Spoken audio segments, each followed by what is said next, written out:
What is happening, web heads and comic book weekly fans? My video is like on delay, so if it's an issue, guys, just let me know. Okay. On your Everything side, you're okay? good. You're Okay. good with us. Yeah. Just the video, same thing, didn't play, so it's just weird. But anyway, welcome to another episode of Comic Book Weekly. Of course, I'm Mike Spider Slayer, and then we have Brant, only good comics. Yeah, I'm like, I don't even know what to say. I have so many different monikers or whatever. Yes, hi. What's up, everybody? And then, of course, we have Comic Uno as well. Kat. Maybe I'll change my name. Who knows? Yeah, I mean, I became Cat last week, so you know. That's true. That's true. I change your face, change your name. You never know who's going to be on this live show. Yeah, exactly. So, like usual, guys, we have a good show for you today. We're going to get to our topic, our main topic, after we get into the comics themselves. We're going to be talking about that today first. And there were some decent comics that were released, and we want to appreciate you guys for taking the time off and watching the show tonight. I know it's kind of definitely a hectic time of year right now. I'm sure all of us are very busy getting ready for holidays and Christmas shopping and all this other stuff. So again, guys, thank you so much for watching the show. And I guess we'll get started, right? So let's start off with the book that was hyped up for a very long time. And we're talking about Batman Spawn issue 1. Was this worth the hype? Was it worth the money spent? Was it worth all those variant covers? Me personally, is anything worth all those variant covers? Me personally, I didn't think the story was like phenomenal. I thought it was like okay. Was there a story? Huh? Yeah. Was there really a story? Yeah. I mean, the artwork was amazing, and I like that. But the story was, I don't know, it was kind of just there. Not a very memorable story. But again, those covers are really cool. And if you're a collector and you love cover art and you wanted to collect everything that was released there, then if it's worth it to you, then that's absolutely fine. A lot of people are completionists when it comes to that stuff. But the story itself, I was like, man, this is kind of a boring story. Like, I didn't find it all that great. You know what I'm saying? It was, for me, it was that it was resolved way too easily, too, and way too quickly. Right. And I didn't expect it to be set during the Court of Owls era and stuff. That, I mean, it was kind of interesting that, Arkham's on a dead zone, and that's why they're like dampened powers and stuff. I thought that was interesting, but it was like, well, is that really going to stick and that kind of thing? But yeah, I agree with you. The story was kind of light. And I think that the thing it seems like it's going to continue, right? I don't think so. I think it was a one shot. I thought it was a one shot though. Like left on a cliffhanger. Though. It did leave on a cliffhanger. Yeah, I feel like eventually it might continue. Yeah, if it does well enough. We do have a couple of comments. I was just gonna say that we got $1.49. Yeah, thank you. Super stickers. That's really cool. So thank you. And I do want to mention that a lot of people are mentioning about the Barnes & Noble exclusive cover and how hard it was to get that. I think it's cool that Barnes & Noble did that because you're definitely targeting a new audience, but obviously spec people kind of ruin that a little bit because they're like, they want to sell it. Yeah, I love you spec people, but you do. I don't have a Barnes & Noble's like. It's about 30 minutes away. So like, I'm not going to go 30 minutes driving either for a book that might not actually be there, or it could be trashed. Another super chat. Merry Christmas. Happy collecting all. Thank you so much. Toxic Frog. $2. Appreciate it. Yep. Really appreciate that. Yeah. But going back to Spawn and Batman, I think the one thing I appreciated, and this is just as someone who's like a comic fan, but not a Spawn fan, was just that Greg Capullo was back. I think there was just kind of this special feeling that is just like, cool. These two people that have worked together in the past will become big names in their own right, are doing this. And I agree, the story wasn't great. But I like that they also celebrated a lot of Scott Snyder's run because it was set with Court of Owls. You do get to see a little bit of the Joker. It's that time frame. Yeah. But I think this missed the opportunity for Spawn fans to become Batman fans and Batman fans to become Spawn fans. I don't really think it did that. It just felt like, okay, cool, this one shot happened, but did it really do anything besides put money in the pockets of DC and Todd McFarlane? I felt like the opening, it had promise. It was like the comparisons and the similarities between the characters. Like I was starting to get excited, but as like we've all said, as the story went on, it was just like, yeah, there's just not much here to grab onto, unfortunately. Yeah. I like the time frame. I was kind of like, I don't know, taken aside by it because I'm like, well, what if you did not read the New 52? Like you were like, what's wrong with Joker's face? Like, why is he wearing his face like that? Like, I know a lot of people by now know what the Court of Owls are and what the talent is and things like that, but there's always a new reader out there that has never read this stuff before. So like somebody coming from Spawn. Yeah. Right. Yeah, exactly. And it's just like, as not a Spawn reader as you guys, what did you think about Spawn in the comic? I don't think it sold me on the character, and I think that was the missing piece. It's just like I really wanted to be sold as like, oh, this is new reader friendly, and no, I agree. I think it catered to the fans that already exist, and we'll talk about obviously the direct market in a second, but it doesn't grow the direct market in that regard. Yeah, and I agree. I mean, there wasn't anything about Spawn that I didn't know already that was presented in this comic. So if I wasn't already on board with Spawn, like Kat said, I don't know that there was enough there to pull me into that world. Right. Here's Comic Toby says Image Comics should have made it a $3 or $2 book, right? You're probably right. Book, though. Yeah, it's a big. It's a solid book. There was a lot of material in it. It's just. For me, it wasn't the price. I mean, it was a well-made book. The quality of the book. I'm surprised it wasn't higher. Right? Yeah, like $9. Yeah. And I spent. I mean, like I said, I bought. I don't know, 12 covers, 11 covers. I bought a lot of them, but they're gorgeous. They're absolutely gorgeous. Like, and I feel just for the cover art alone, it was worth it to me. Comics are great, not only just for reading. But I do love the cover art. It reminds you of almost like trading cards. They're like gigantic, trading cards. And, people trade them, sell them, do whatever with them. That's fine. And overall, the story wasn't the best. But, I think for some people it was entertaining. And it was an exciting thing. So we'll see if it was successful enough to have another crossover in the near future. Maybe not 2 decades like last time, right? Tevye actually asked a good question. If we think Spawn and Batman or Batman Spawn will open the door for more crossovers with the Image characters. I mean, it's possible. We've seen DC do a lot of these kind of crossovers in recent years. So I think anything is possible. But I think with Spawn, it made a lot of sense just because it has such a hardcore fan base. Like, even if you compare something like Radiant Black, which is a great book and has a fan base, it's not as big as Spawn. No. So it's just like that was just the seller in that regard. And then also going to the cheapness of the book, you got to pay Greg Capullo, who I'm sure is not cheap, for those pencils, and the quality of the book was really well done. And think about all those variant covers. I think like when you think, and we'll really dig deeper into what our main topic is later on, but when you think about like how many variant covers were made for this, that all costs money in the budget to make this book. I honestly don't know how much money this book actually made. Like how much money do you spend compared to your profit? And also splitting it with DC Comics, I'm so curious to see, like, did this book even make money? It's curious, like, how many. I would love to know how many copies they actually sold of it. Yeah, which I think we'll find out soon, but we don't know digitally either. I would think that they would sell a lot because I think there's a lot of people out there that bought multiple copies of this book. Well, if there's one thing for sure, Todd McFarlane knows how to make money. So I'm sure I'm sure he figured out a way to make some kind of money from it. But also, like, even if he doesn't make a profit on this book, let's say, he definitely, there is probably a Batman fan that said, this guy looks cool. I'm going to read more Spawn. So, like, either way, it's a good advertising move, even if, let's say, you made no profits off this. And guess what? If you became a Spawn fan, you buy the action figures and you buy the statues where you make, obviously, a lot more money than the comics, which is where he made all his money. Yeah, absolutely. All right. So, let's move on now. Let's talk about Invincible Iron Man issue 1.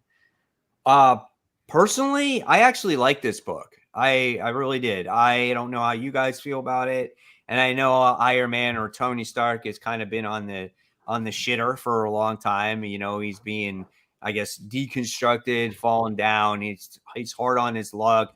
He's trying. There's assassination attempts upon him, and but I love the story. Like when I read this book, there was a lot that went into it, but I was really engaged by it. I don't know if it happened to be my mood of the day where I was just like really into reading at that point, but I really enjoyed the story. I loved how he was fighting this guy that he thought was an enemy, and it wound up just being like this innocent bystander that took him out of the armor.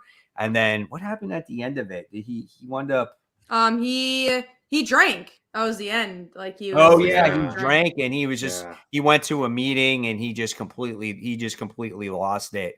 And it shows you that Tony Stark is still dealing with it. It shows you that alcoholism is obviously a disease and it doesn't always go away, and you never know when you can fall off that wagon. Now, I think this story will eventually lead up to the rise of Tony Stark again. I think we're going to see the complete fall of him and then move up again. That is my personal opinion.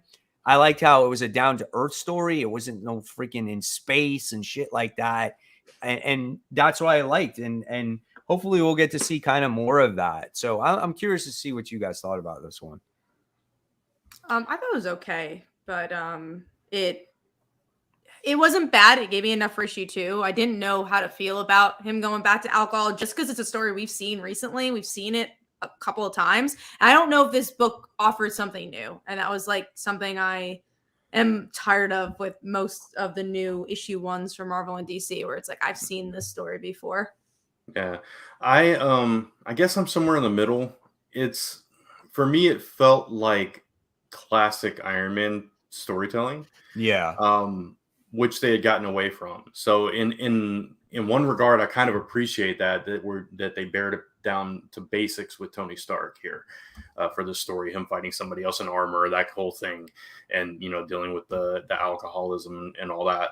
But like Kat said, it also was very familiar. So sure. I'm kind of in the middle on that. It's like I enjoyed it. It was definitely a fun read, but I don't know in long term if it's going to keep my interest unless something major happens in the next few issues. Right.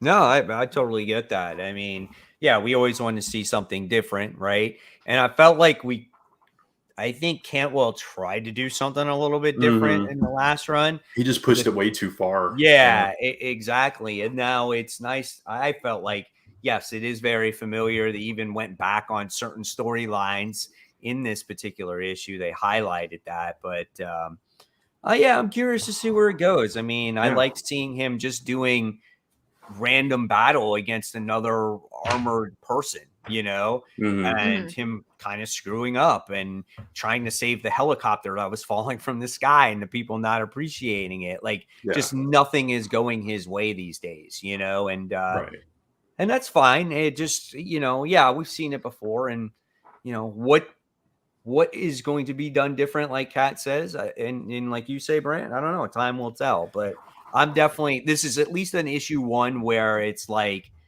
oh, this is absolutely horrible. Like I'm dumping it right from the start. Yeah, no, there's interest. Absolutely. There's something there for sure. I'm just curious how long it's going to keep me. I think the Iron Man, that first Iron Man, kept me for a little while because I was like, oh, it's something different. Hellcat's here. And then obviously kind of lost itself. And also the art was beautiful for that book. I think the art was decent for this book, but it wasn't like anything stand out.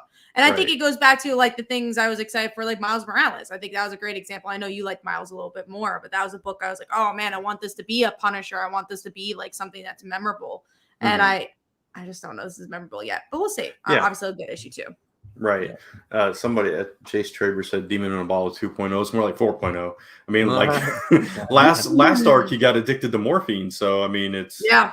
That was do something different with him. I just didn't like that. That was just off for me because it was just like it was like forced upon him because everything was like broken in his body, and he was forced his neck to wear was the broken. armor. Yeah. But I and it was- kind of like that. I don't think they did it well after because they didn't really do much. They like prolonged it, but I like the idea it was a different type of addiction. Like you said, like it was forced upon you. But a lot of like over the like actual pill addictions come when it's forced upon you, where you get like hurt and you're like, oh, take these pills to make you feel better, and that's how people get addicted to pills. Sure. Yeah. All right, cool. So we'll see how issue 2 turns out and see if it gets better or if it gets worse, right? So all right, let's talk about Nightclub issue 1. Interesting book. Nightclub was cool. I mean, okay, what can you expect for $2 these days? That's what I loved about it was how cheap it Yeah. was. The art was nice too. I did like the art. Was good. Yeah, the art was good, and story is something. The story was interesting. Like, I liked it how this kid was trying to be like this famous YouTuber, horrible accident, winds up getting abducted by this freaking vampire, gives him like vampire powers, trains him for a little bit while the vampire like hypnotizes everyone in the hospital, and then he winds up dropping them back off and shit. And then he and then he wants to be famous again as this like vampire person and recruit his friends and stuff like that. So the concept I have no problem with. The problem for me lies in the storytelling. I felt like he and embraced the characters. and the characters. He embraced that lifestyle way too easily.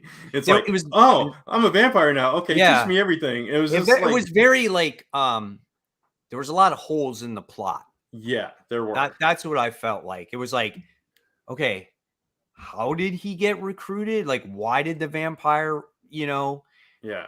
And there was no originality. It was just like, I felt like I've seen vampire stories before, and obviously that's already hard. Like, how do you make a vampire story different? But I was like, okay, like you even went with he can burn in the sun. And I was just like, okay, what makes this different besides that he's a teenager? But I was like, okay, fine. Maybe it's not a different type of story. You don't need to reinvent the wheel all the time. But I hated him. I did not like him.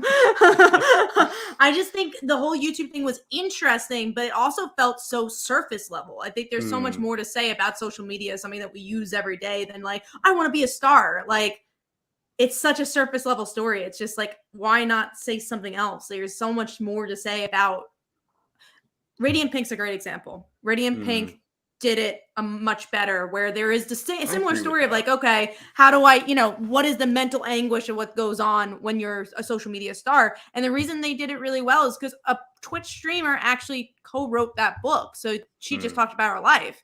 With this, it's just so cheesy, honestly, and easy. Well, at the end of the day, she's an established. He's just trying to do it to do it.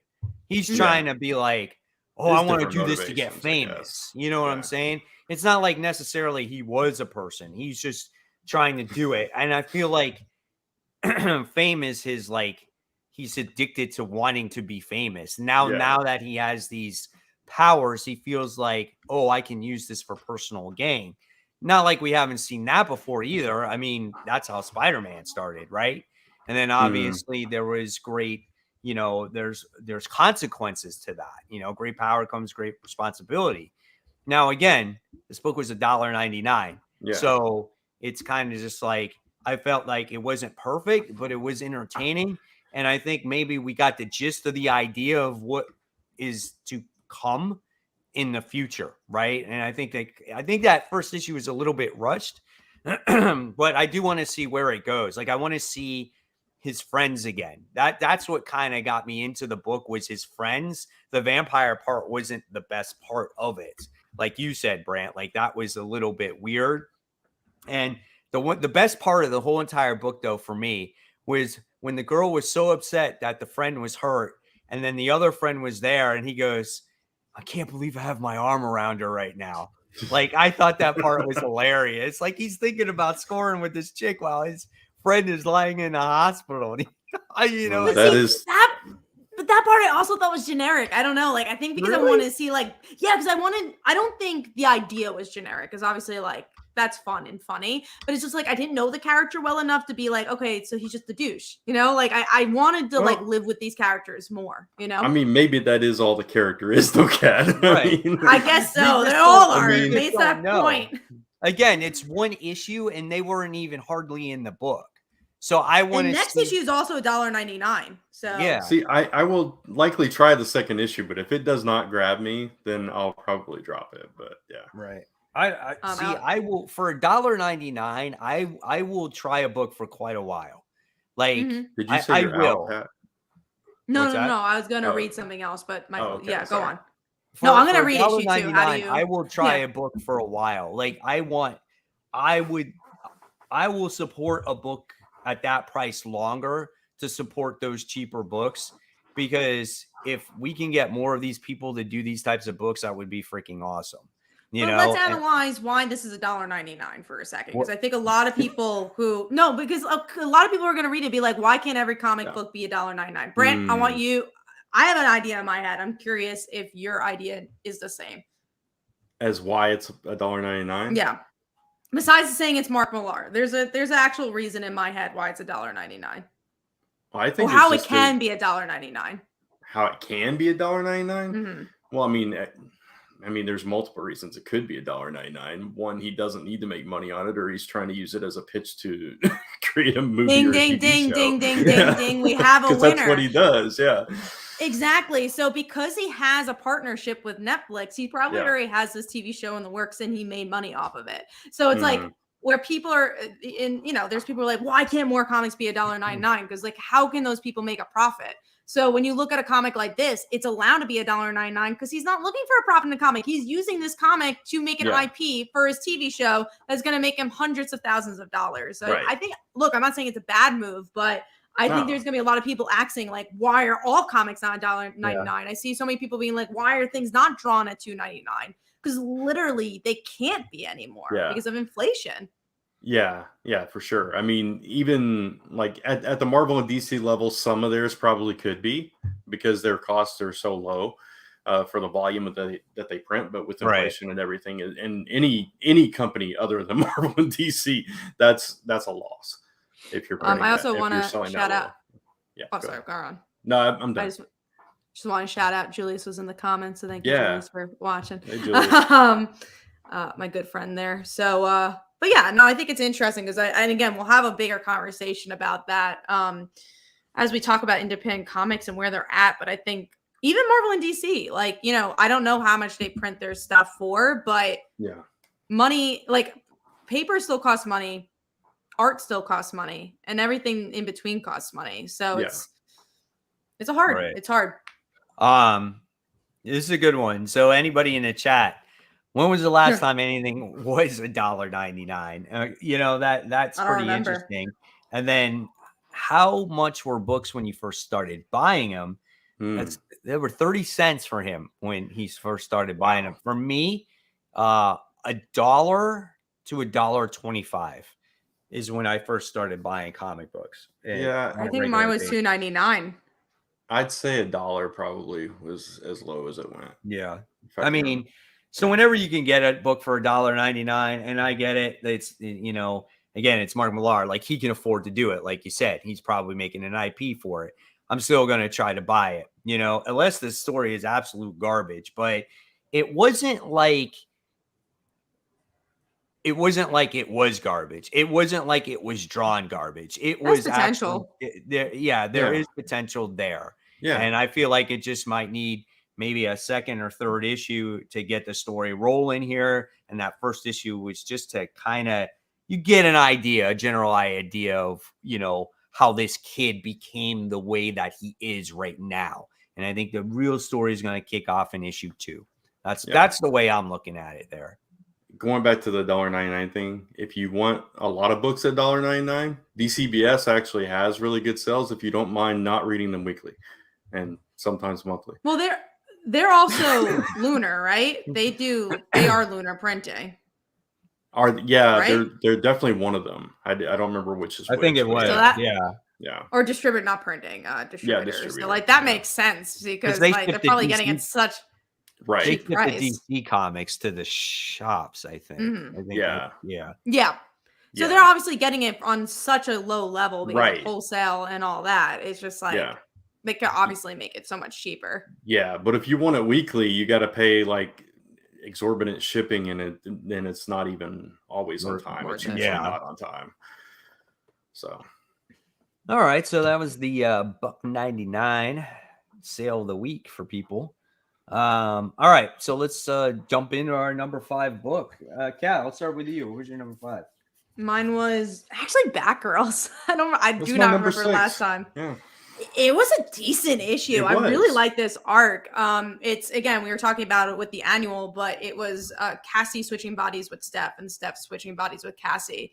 And I don't think they went the generic route. You know, Cassie's mom kind of figures out that Stephanie pretty quickly. And it's more about like their friendship. It's more about like, oh, like stop treating my best friend like shit. And now the next issue is going to be about Clue Master and like Cass's interaction. Well, actually, I think it's Stephanie's interaction because I think they switched bodies by the end. Yeah, they switched back. Yeah. Madame Zandu was in it. Like, it was just a fun book. And if more issues like this could happen with Batgirls, I could have I won't say it'll be my favorite book, but I think it would be a lot stronger on my list. And also the art is a lot stronger for the book. I think they upped their game. Yeah, and we had Zatanna too, which was cool. And it's like with Cass, she didn't have to pretend to be Stephanie because her mouth was taped up the entire time. So yeah, they went a different route with it. It wasn't comical like most Freaky Friday kind of things are, and it dug into the core of both of their characters and their relationships with their parents. I thought it was a really solid issue, and just like the annual, like you said, this is a really good arc so far. So yeah, I enjoyed it. I want to highlight that comment again. It's so when it came back to that last book, he said, I saw an interview where he said the idea was to see if they could make enough of a profit to do it on more books, which is why this series is kind of a blend of multiple genres that are popular. Now, if that's the truth, then that's it's kind of like a science experiment, right? Mm-hmm. Can you sell more books at a cheaper price, making it affordable for more people, more likely to check it out, right? I mean, that if that's the case, then maybe more people would check it out, and maybe you can make more of a profit. It's interesting because Image has been doing, I won't say that with their single issues, but remember the days, and I think they still do it. With their volume 1s, they're all less than $10. That way people will try it out. Yeah, for the trades, which is so good for a trade. You can make so much more money off a trade than a flop. Yeah. Like the margins for a trade it's so much larger. I can't even explain to you how much larger a trade is. So you can make things like that for a trade. I will say, I'm guessing, and I obviously don't have these numbers, but I'm guessing they are making those books for about $1 is my guess. If I had to guess, I think they're making those Image books, the trades for $1. That means they're still making a $9 profit, Sure. So it's like, and you're making it cheaper. That way, like, okay, maybe this one person could try it, especially trades. So that's what Millar is doing, except with floppies. And he's just like, okay, let's see how much we can sell. I mean, Saga did it. Spawn has done it. And they're obviously doing well with it. I know one of them is changing it up. I think Saga is going back to $3.99. I think so. Yeah, that's what I heard. I mean, when you look at trade, what is a trade? Trade is a reprint, just all in one book. Exactly. Right? You already paid for the art, and also the printing. You're printing so much bigger volume. It's just cheaper. It's cheaper printing for exactly. So you just it's all profit from there, basically. So it just makes sense, and more people do it now more than ever. When we were reading comics back in the 90s, right, Brant? You did not see trades. No, it was few and far between. Yeah, they would make their profit based off of the floppies only. Now there were a lot more floppies back then, so it's like the prices were cheap. So, but they still made a lot of money because of the amount of copies they sold. Yeah. It's like almost a 5-to-1 ratio now of what comics sold back then. I mean, it was just like every comic would sell 80, 90, 100,000 copies, now the good comics sell 80, 90, 100,000 copies, if that, so it's changed a lot. So that's why also prices are more expensive in comics as well too, because they got to also make up the difference for the loss of sales, unfortunately. So, sometimes maybe this could be a good experiment to say,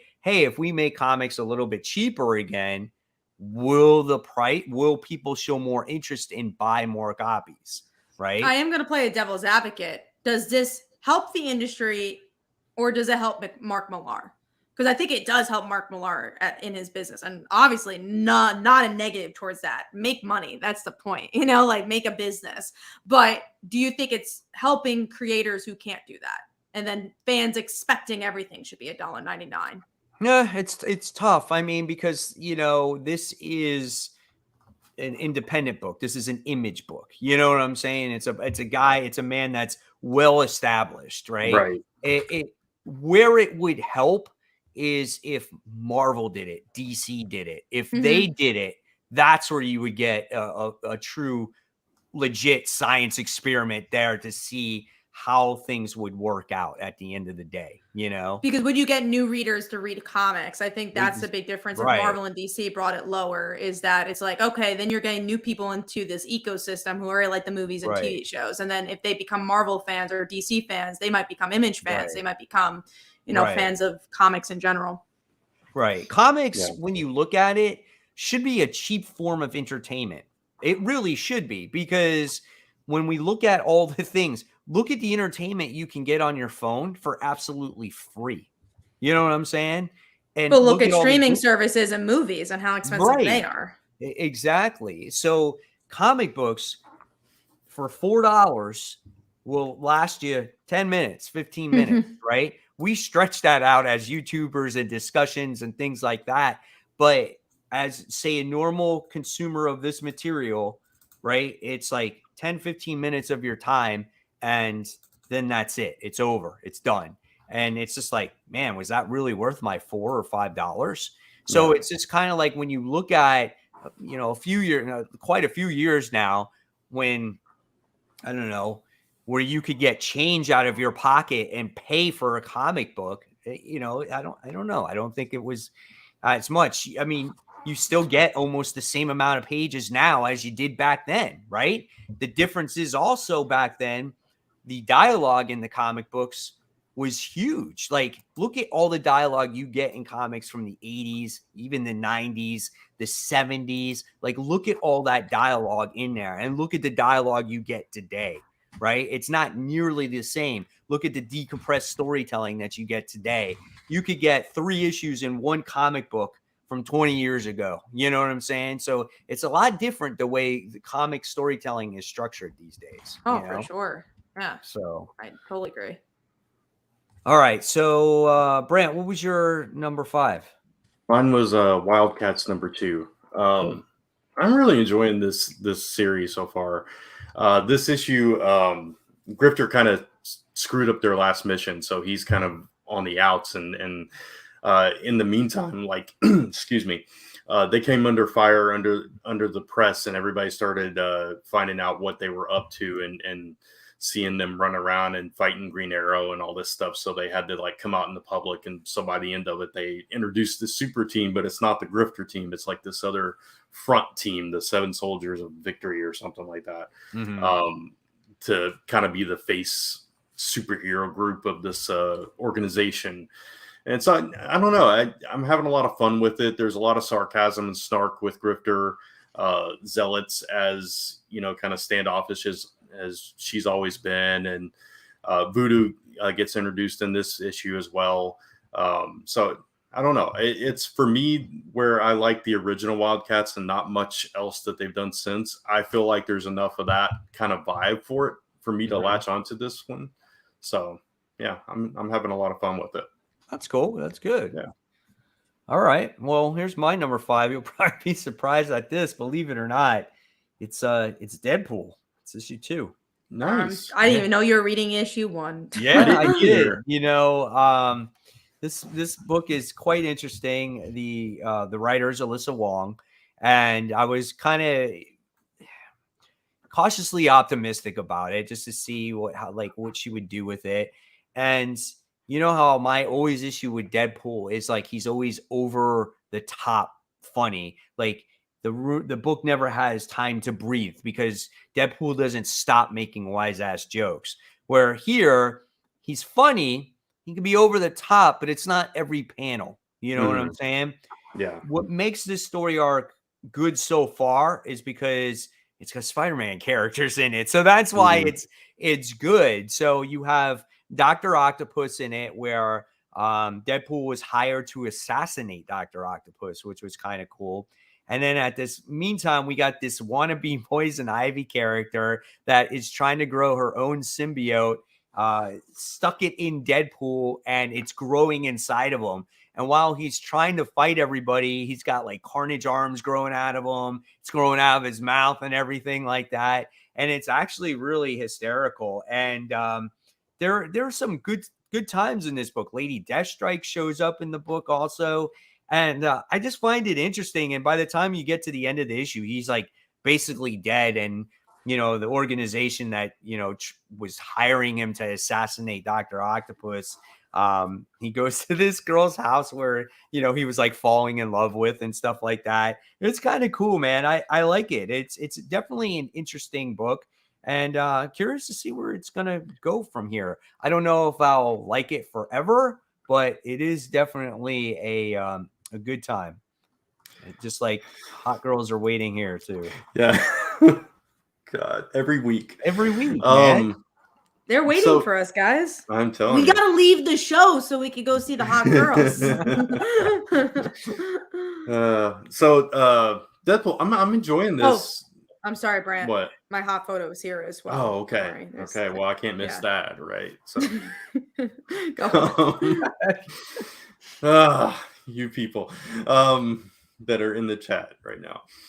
So, yeah, Deadpool. I'm enjoying this one more than I've enjoyed a Deadpool series in a long time. Yeah. I think these last 2 issues have been really a lot of fun. And like you said, it probably does have something to do with the spider characters, seeing the symbiote grow out of him. And he's like, somebody mentioned in the comments, there's an arm that grows out of his mouth. And this is cute. And he's like, oh, it tastes gross and all this stuff. And, you know, just typical Deadpool stuff. But at the same time, like, this is kind of like an audition to get into this elite group of assassins or whatever. And so I like in this issue also where we learned that he was supposed to team up with Lady Deathstrike. Yeah.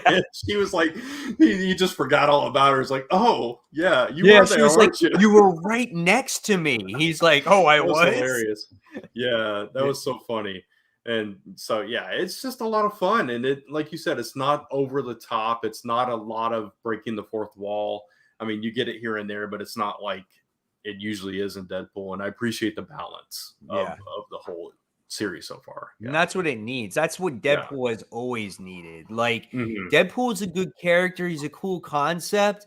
But when you make him too over the top, just like how Harley Quinn is these days, it's just not enjoyable. Like, we focus too much on the character trying to be over the top and not the actual story itself. And so I appreciated this one a lot better. So let's hope he continues on that right path there.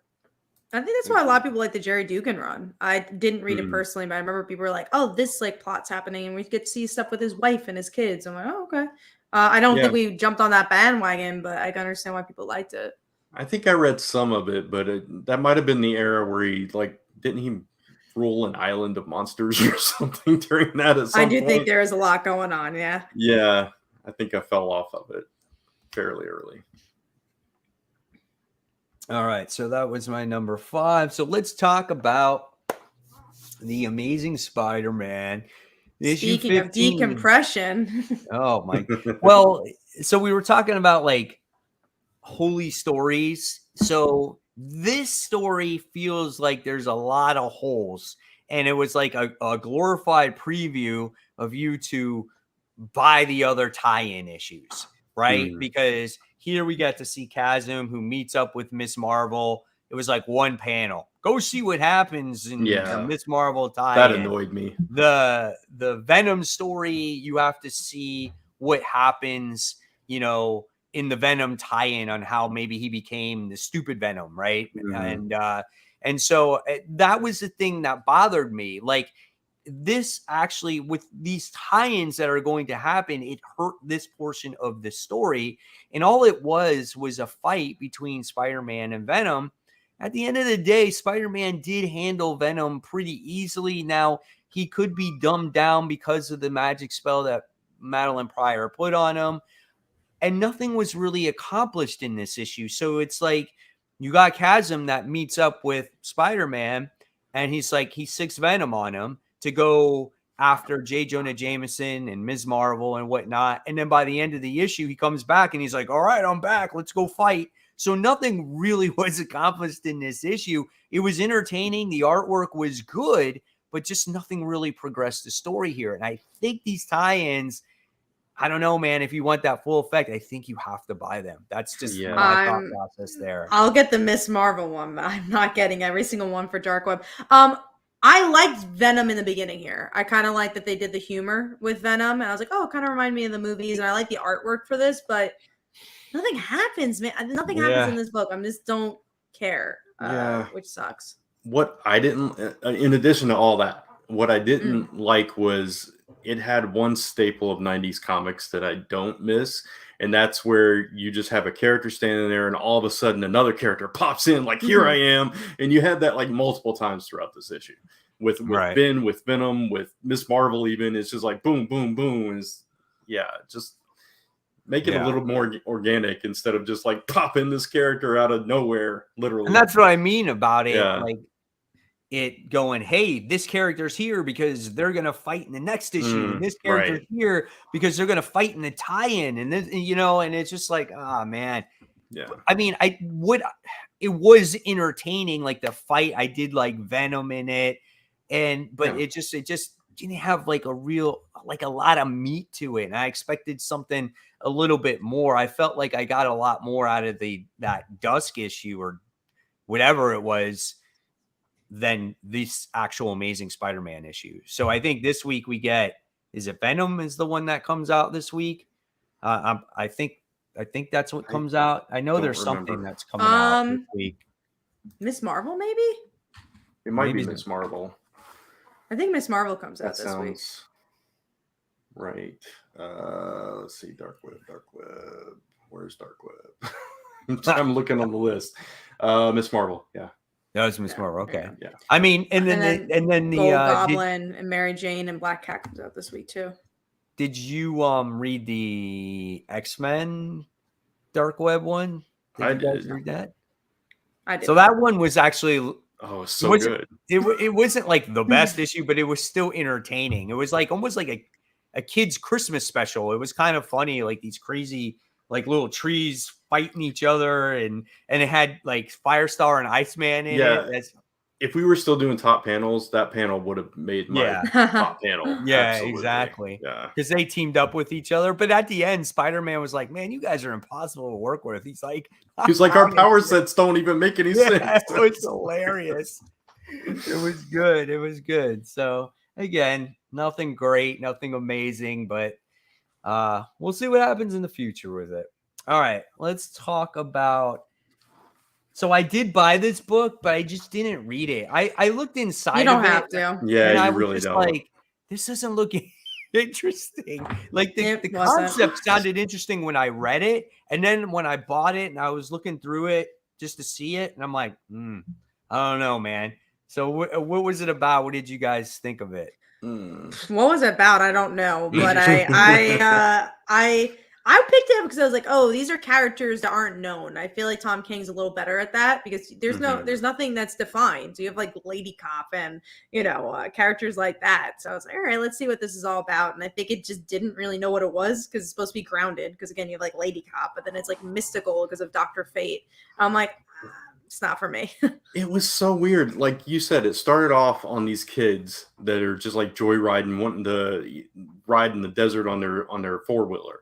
And this Lady Cop, as you said, I mean, that's literally what they call her, involved in it. And then all of a sudden it shifts to Metamorpho and a couple of guys, maybe from like, I don't know, JSA or something. And they got Dr. Fate's helmet and they're trying to capture Darkseid. And then one of them gets killed. And it's like, then all of a sudden, capture Darkseid. Right. And then one of the kids gets killed, but at the end he's alive again and they're like in charge of everything. And it was really confusing. Tom King wrote this, right? Yes. Yes. It's very Tom King. That's why I was very hesitant even in the beginning of even purchasing it. Yeah. Same. The art was good though. He always works with good artists. So I was like, oh, that was good. I'm not coming back for issue 2, but I had to give it a shot. No, I was just gonna Yeah. say I had to give it a shot because like I have liked some of his stuff in the past. It's just The not only anything reason- recently. The only reason I got it is because I looked at the list and you had marked it off as Red Cat. So I was like, oh, well, maybe I should try it. I So apologize. thanks. No, I'm kidding. No. It was a smaller week, so yeah. So that's an issue. Is like Danger Street took me so long to read because it was so boring. It was boring. When there's a book like that's boring to you to read, that means that you do not continue issue 2. Because when you get that issue 2, you'll be like, that's going to be last on my pile to read. And then you'll be lucky if you even read it, right? So, all right. So that was the wonderful Danger Street. All right. Let's talk about a book which I'm sure we all liked. Radiant Black issue 20. It looks like that the robot alien invasion is about to happen. We got to see our Radiant characters team up with each other. Nathan, Marshall, Eva, Radiant Pink. And I love how she transported the robot and she's like, dude, this takes so much of my powers. I just like dropped them off in the middle of the ocean somewhere. And I just like how they did drop them off and then they go to eat. Like, I was like, how can you drop off this alien robot in the middle of the ocean and think it's completely dead, you know? And then sure enough, it comes back and it starts wreaking havoc everywhere. I like the book. I thought it was quite interesting. I find it that it's going to be a struggle for those two to actually share that radiant power, in my opinion. I think it's going to be a very interesting problem in the future. Yeah, for sure. I like that they just thought, oh, we're done. You know, we threw it in the ocean because it shows their inexperience and they just have no idea what they're doing. And I love that part of it.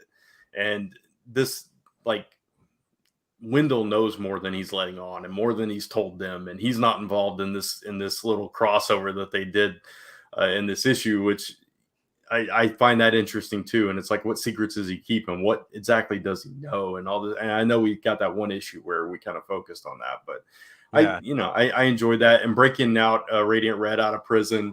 And she was like all hesitant to leave. Yeah, just to go back. But it was fun. It was a fun issue, and we finally got to see them team up, which was cool. This is how you do an action issue, because I feel like there's so many. Again, I think let's talk about Spider-Man. Like, Spider-Man was an action issue, right? But there was no to the characters. There didn't feel like there was any character growth, and this issue did such a good job at weaving in character work while you have these bigger action pieces, and the action pieces having to do with the bigger plot, which is what these robots are all about, and the bigger mythology of Radiant Black. And also, the book never spoils us with these characters where they team up every issue. We haven't seen them together in a really long time, so it felt more special that they were together. So I just, I think it's expert writing in that regard. Want to thank the name changes for $15. Happy holidays and Merry Christmas to all. Thank you so much. That means a lot.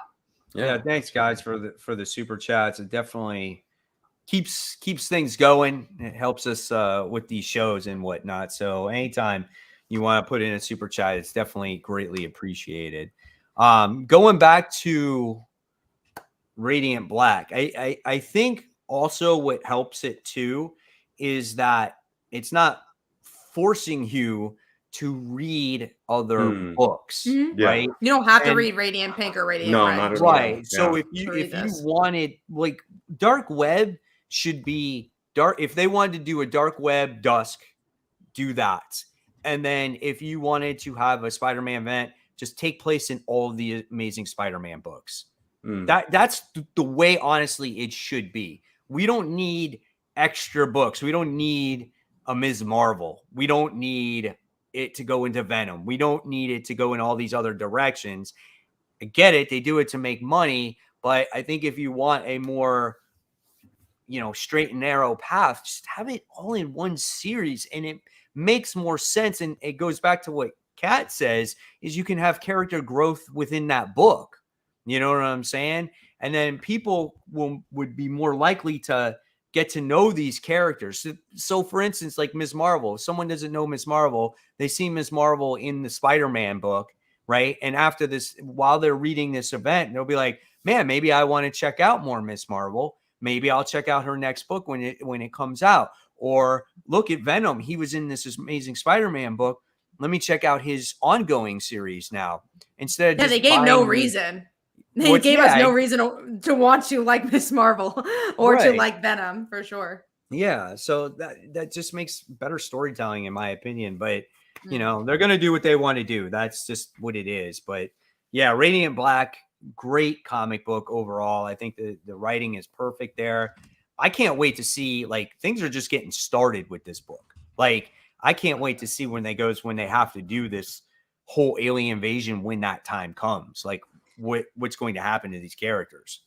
And we even have some Massiveverse news when we get to the news section. So it's like, I mean, we'll get to it. But Kyle Higgins, man, I think he's just such a talent, and not to the regard of just a writer, but just building universes and building franchises. I just think he's brilliant.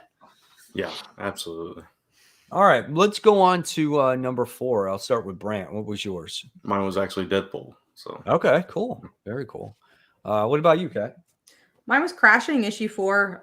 You know, I know you guys don't read the book, but it's much of the same in this issue but our main character is dealing with an overdose. So kind of trying to be a doctor while all this crazy stuff is happening with her husband while having an overdose, and probably ruining her career because of it. So really great book, good emotions, really like it. Cool. Awesome. My number 4 was actually Nightclub. Like I said, you know, for $1.99, I was entertained. And if it's not perfect, I feel like at least I didn't waste my money, you know, because it was a cheaper book, you know. So that was that. All right. So let's move on to, you know what? I didn't even bother picking up this book. This is just one of those books where I was like, I'm good. I'm passing on it. I'm curious to see what you guys thought about it. This is Monica Rambeau, Photon, issue 1. Doesn't reinvent the wheel, but I think the reason I rate this higher than, let's say, a Miles Morales or an Iron Man is I haven't seen this character in such a long time. So I'm just like, okay, like, even though this doesn't reinvent the wheel, like, there is not really a wheel to reinvent. Like, this is like, you know, I haven't seen her in a long time, so it's just nice to see her voice. Did it really say, oh my God, I need issue 2? It depends on the week, but I thought the art was good. I like her. It was middle of the road, I would say, but not bad, not great. Yeah, I feel pretty much the same way. I appreciated it, like, if you were interested in the character from like the MCU or from her appearances in like Thunderbolts or whatever. It gave you more history about the character if you'd never read her in Avengers or whatever, and it kind of harkened back to her days as Captain Marvel, where she had a fan want to take a picture of her and always thought of her as Captain Marvel, which I thought was cool. Things like that. And you also got to see her family side, which we don't get to see often with this character. So yeah, I thought there was some good stuff in this issue, but again, I don't think it's something that would keep me coming back for issue after issue either. So. Gotcha. All right. Looks like maybe I made a right decision then. Yeah, no, I think it is one that was skippable. There was just something there where I was like, do I need that? Like, there's some characters that I just feel like they don't need a comic book, like in their own series, especially when they haven't been really relevant. Not necessarily in the, you know, in the movies and stuff, but even in the comics, like this character is not even around. You know what I'm saying? And all of a sudden, well, here she is. She just gets a random book. So I don't know. All right. Let's move on to Dark Ride. This is issue 3. I liked this issue better than the second issue. I thought this issue was good. As we get to see like the siblings argue with each other, you kind of get to see the creepy old dad. He's working in the office, and we get to see like the investigations happening about the people gone missing in the park. And then we wind up getting to see the person that was working. The person that went missing was the older sister, and she comes across the younger brother, but he's much different in this at the end of the issue. I like that. I thought that was really creepy at the end. And this book is like, there's so many questions like that I want solved. This is such a mystery type of book, and I love it. I can't wait to see where this whole thing actually goes. I also like that the story gets progressed so quickly because I think other Yeah. books would make that kid be missing for like 20 issues. And you're like, oh my god, at this point, I don't give a shit where the kid is. But here it's like it's third issue. We figure out where the kid is. We figure out a little bit more about him. I think the characters feel realized. The art's good. The world feels realized because this place, you know, it's definitely creepy, but it's also, you know, reminds you of theme parks and theme park mythology, I guess, and people's connections with theme parks. So no, I really like this book. I think more people should be reading it. Yeah, absolutely. Sorry, I was reading the comment. Yeah, that one.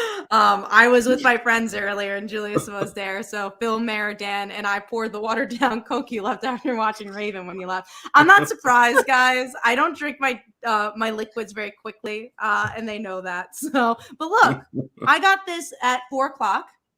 I'm drinking it, and I'm not lying. I got this at 4:00. What is that anyway? It's like a strawberry slush. Used to be. It was a strawberry slush. Yeah, that's just strawberry liquid. Oh my god. That's Julius, that was McDonald's that put a lot of ice in it, okay? Because I got a McDonald's Coke. Usually I put a lot of ice in everything though too. So that's funny. You're like my mother.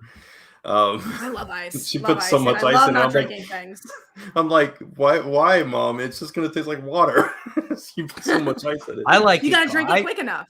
I like it cold though. Like I'll get Starbucks and I'll get like a mango dragon fruit refresher, and I always add extra ice to it. I love ice cold drinks. It just especially when I'm outside like teaching tennis and stuff like that. Like you're outside and it's hot and it's like, oh man, that's nice right there, you know. I just like extreme temperatures. Like I love like when food is super hot or like when a drink is super cold. I like hot food. Like my wife is just like, how can you eat food that's that hot? I'm like, what are you talking about? Great.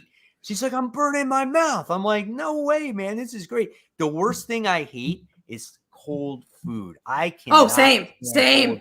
Hate it. Drive me. Pizza, when I pick it up to bring it home, different. It's already fucking, it's already cold for me. And it's like, I got to put it back in the oven to heat it back up again. Yes. Yeah, I do that with pizza for sure. I do it for every delivery.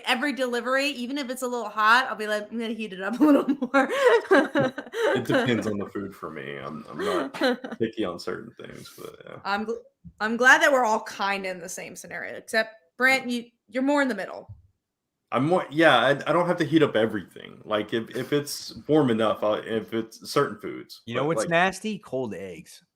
I think cold anything is nasty. What's so funny, and Julius is in the comments for this, I get made fun of so much that my saying when I'm getting food, before I even like get the food and like heat it up, Julius would, or Marianne or Dan or Phil would say, you gonna heat it up?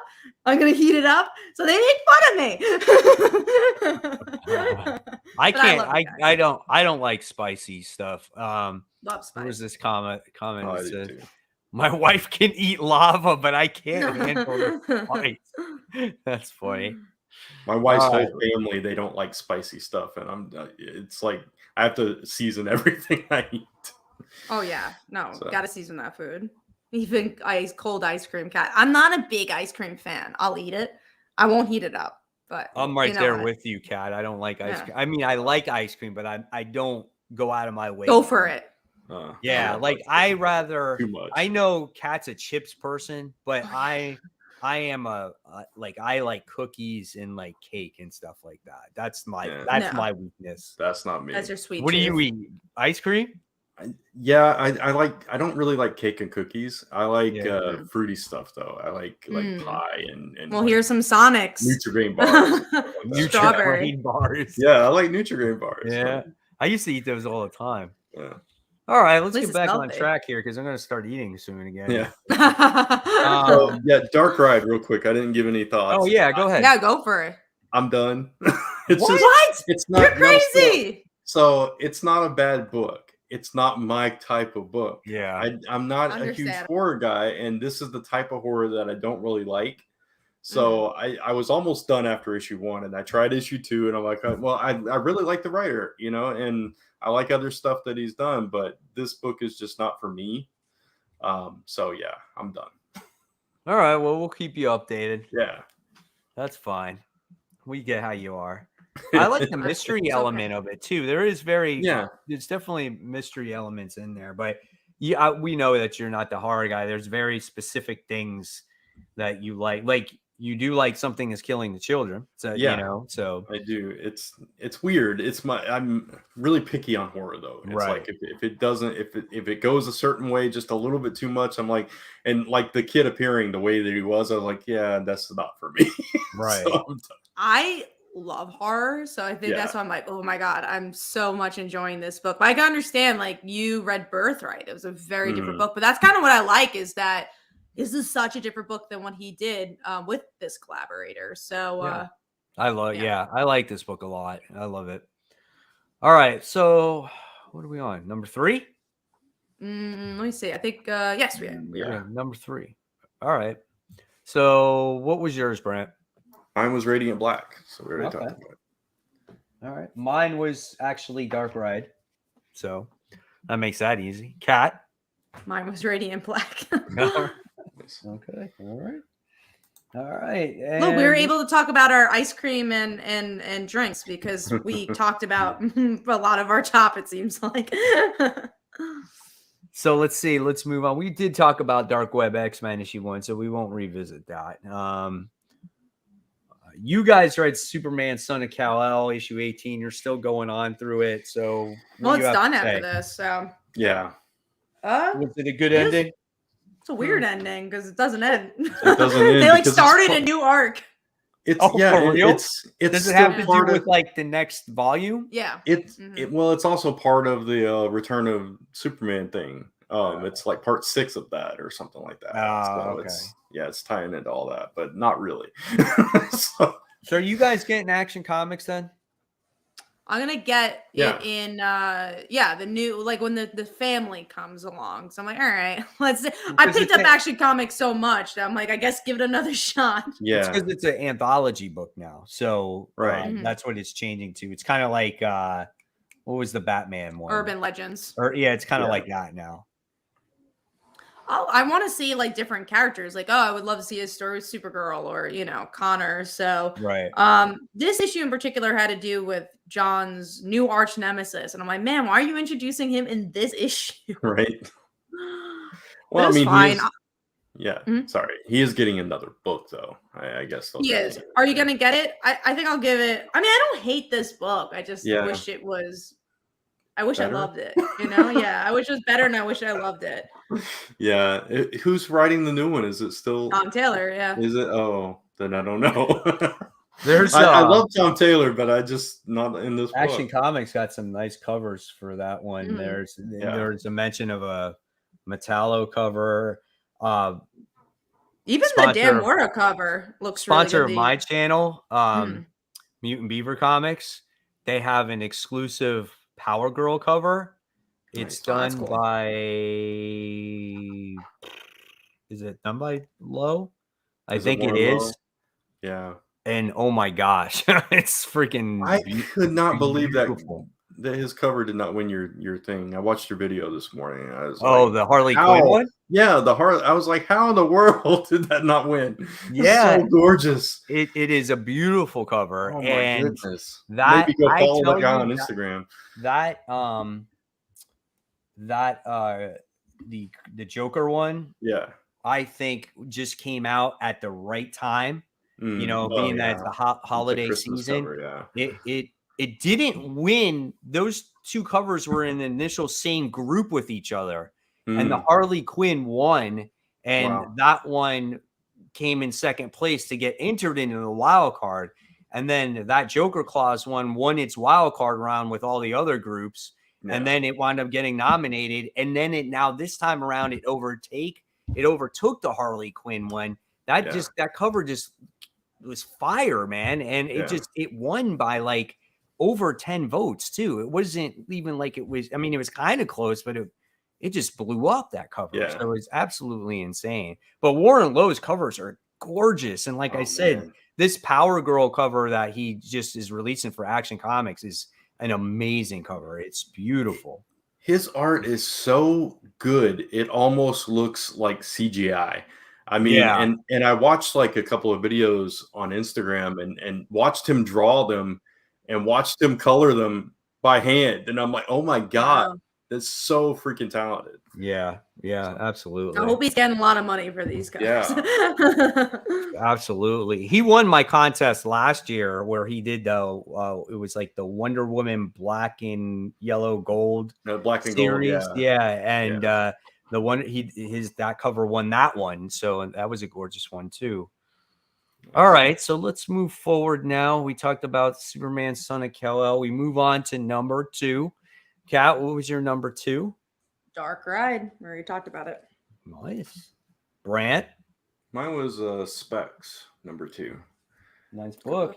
Yeah, I really enjoyed this book and the way that I cannot remember the characters' names. I'm trying to remember. I know one of them's Kenny. It's Kenny and oh god dang it, I forgot. Yeah. Yep. Well, the one gets blamed for everything. Obviously, the time period makes sense, sadly. Yeah. And the way that they dealt with the other kid not really grasping that at first and all that, how that came to a head and how they wanted to use the specs for a different way. And the specs are not really doing what they actually wish. They're like twisting the wishes a little bit. And so, he wishes him to be able to get out of town, and he does, not the way that he wanted to, arrested and all that stuff. His name's Ted. Ted. There you go. Thank you. Ted and Kenny. Got it. But yeah, it's just so good. It took, like I said about last issue, it took a different turn from the direction I thought it was going to go, but in a good way. And I like this direction too. Just that whole thing where you be careful what you wish for. That's kind of the basis of this entire series. And I really like that concept. And their friendship is being shaken up so much. You really don't know where it's going to go. And You again, I love how his feelings in this issue too. Yeah. And just how nuanced these characters are in just 2 issues is absolutely crazy. But like you mentioned too, I think this book could have been, I hate using the word preachy, but like it could have been less organic to tell a really real story of racism, especially at the time. And I think this story did it so well and so like evident to the times. And I just really loved how they told that story, and it made it very beautiful. Not beautiful, but you know what I mean? Like it was a well done story. It wasn't forced. It was like you knew without it not even really saying anything, which knew is such talent. Yeah. It is because I want to say it's the talent of the writer, but it's the talent of Chris Sheehan too. The art being able to, the acting for this book is spectacular. Just the way it's sold on their faces. Yeah. This was a really good book. Definitely a really good book. Absolutely. My number 2 is actually Iron Man. I enjoyed the story, and I felt like it took its time. I liked the narration in it. Like I said, I was in the right frame of mind at the time too to read a story like this, because this was kind of a dense story. It wasn't like an easy read. So it was like, if I was reading this at night, falling asleep, I would probably hate this book. You know what I'm saying? It's those types of books. And so I enjoyed it, and I'm looking forward to issue 2. All right. So number 1 book, my number 1 was Specs.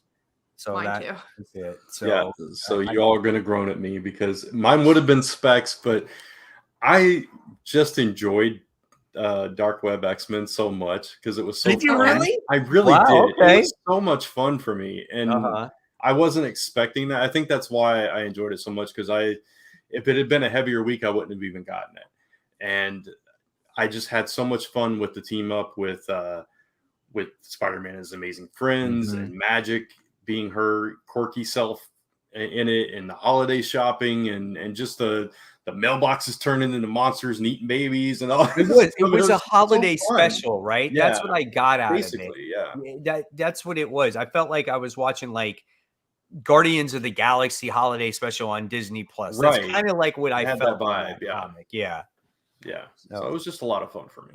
And I was entertained by it. And look, that's I do my series like Spider-Man Weekly on my channel. And the thing that I said about both these issues was they didn't blow me out of the water, but I was entertained by it. And I felt like the X-Men book was an all ages type of book because you got characters in there, like you said, like the mailboxes, the tree, the Rockefeller tree that comes to life, and Iceman like tries to like they light it on fire and then he puts it in an ice block and he's like, man, I think that's actually worse. There's just so many like funny things in that book. But that's cool that you liked it though. I'm happy for you. So that's cool stuff.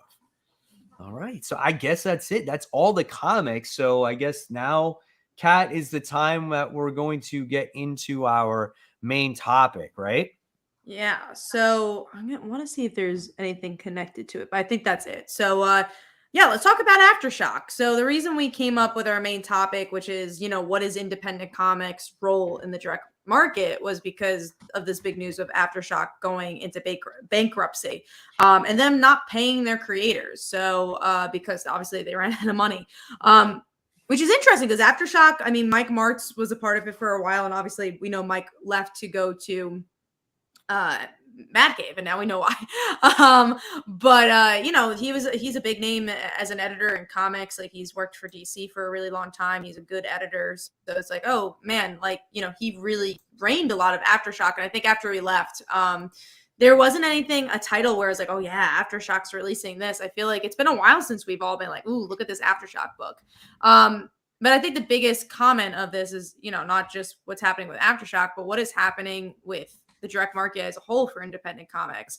Is, as me and Brant are more Kickstarter people and do our comics there, it's been interesting to look from the outside looking in, where a lot of friends that we have that, have done the direct market and also done Kickstarter. And even people have just done the direct market wanting to know more about Kickstarter, because that's where you make money. Honestly, it's where you could control yourself. Same thing for Substack and things like that.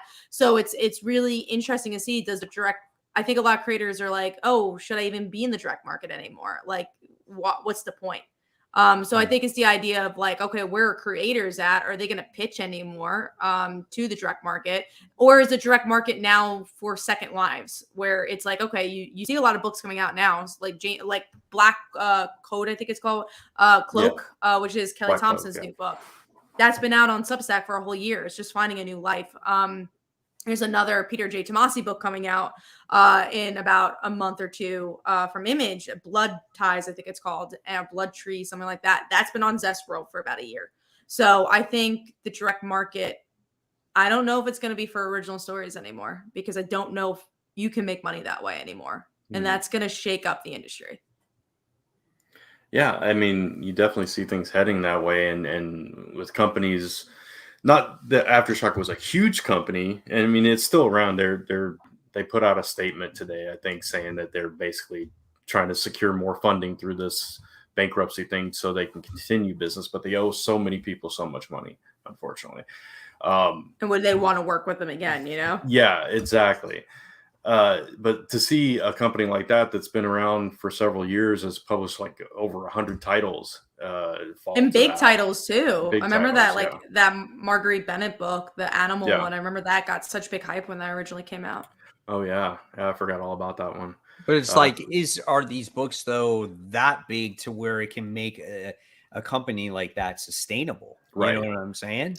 Yeah. I think it depends. I hate always saying this because it sucks that you don't want comics to be an IP farm, right? You don't want it just to be there. That way people are making comics and make TV shows. Right. No, but absolutely not. That's where you're going to make big money. It sucks. Nowadays, that's what people look at. They hope for their creations to be an IP.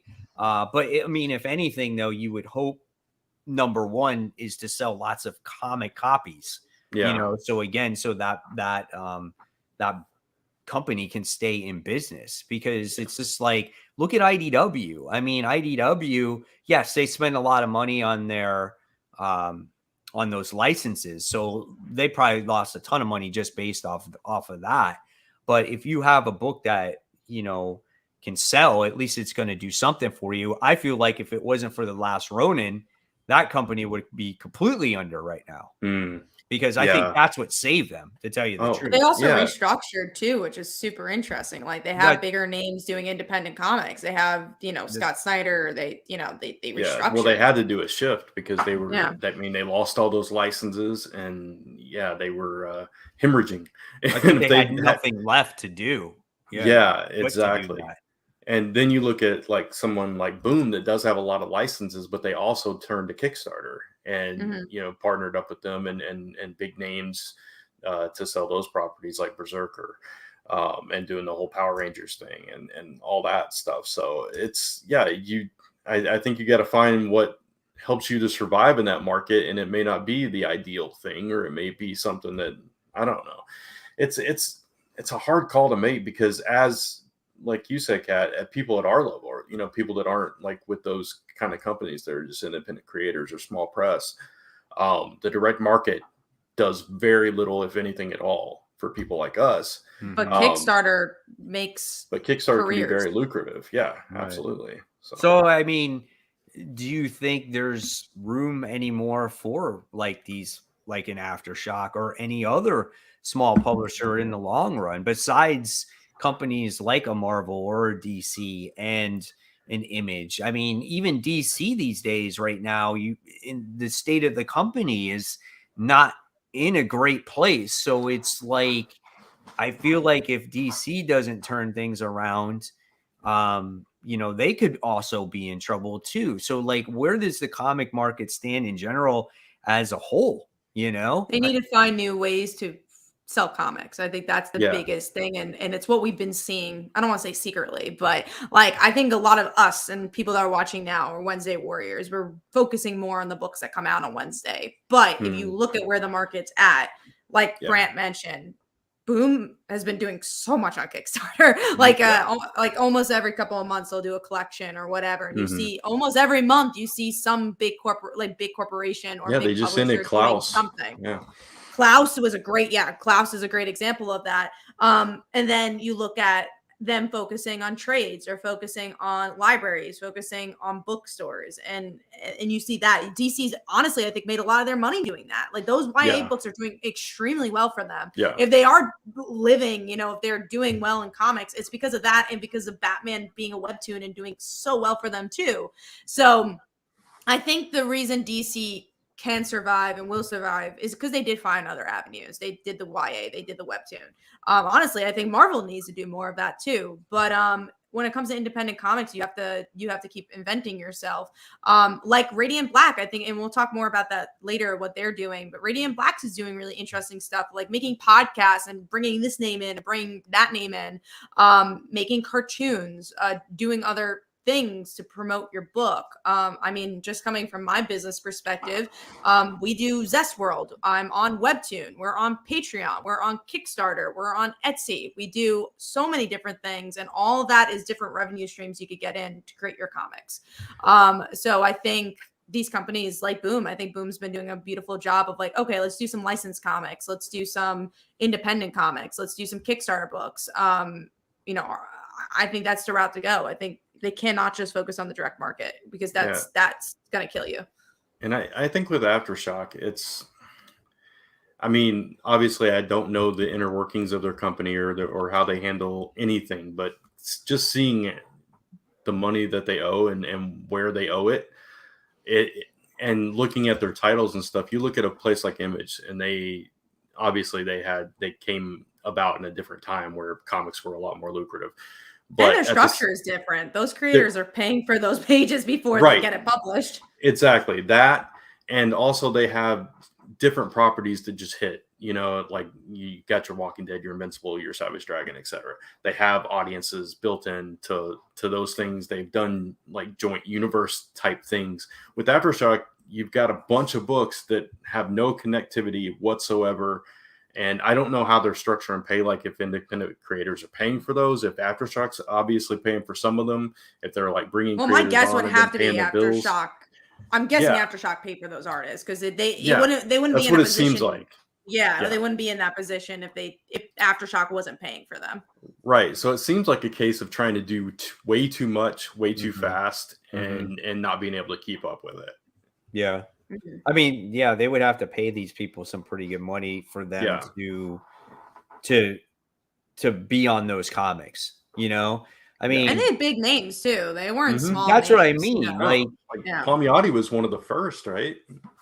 I think so. Yeah. And again, Yeah. Marguerite Bennett. Yeah. There's a couple other bigger names. They definitely announced it with like, Yeah. look at all these big names. Yeah. Look Colin who we Bunn's have. one of them. Yeah. so when you look at these smaller independent publishers like an Aftershock or Revolt or whatnot, you know, why can't some of these creators just go to Image instead? Why do they choose to go to Vault or Aftershock? Is it because they promise them more money?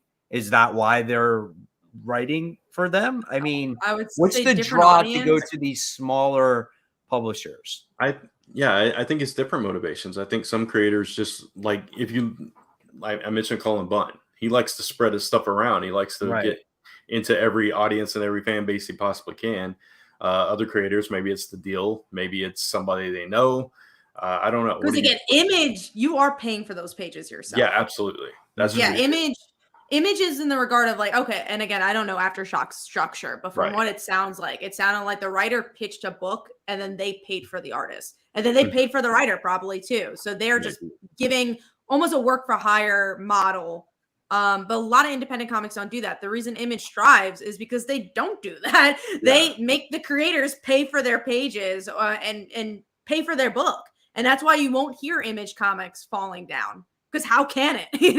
They're not paying for anything in that regard. I'm Well, sure how there's much deals money with do you different think the creators. creator makes in profit off of their book then if they're paying for their pages? From Image. Yeah. Very little. There's sometimes people that are in the red. People that Yeah. you would be surprised by that are in the Mhm. red. Yeah. So unless it's a really spectacular book. Yeah. Unless you're Right. doing Something's Killing Children numbers, you are relying on trades more than floppies, Right. or you're relying on other revenue. So like Like, Walking Dead numbers, Invincible numbers, Yeah. maybe Radiant Black Hartman's fine. numbers, right? Because Yeah. obviously if it's a book that's ongoing and it's continuing, that means the book is generating some kind of Right. income for that creator, right? I mean, You Yeah, would but- assume so. Yeah.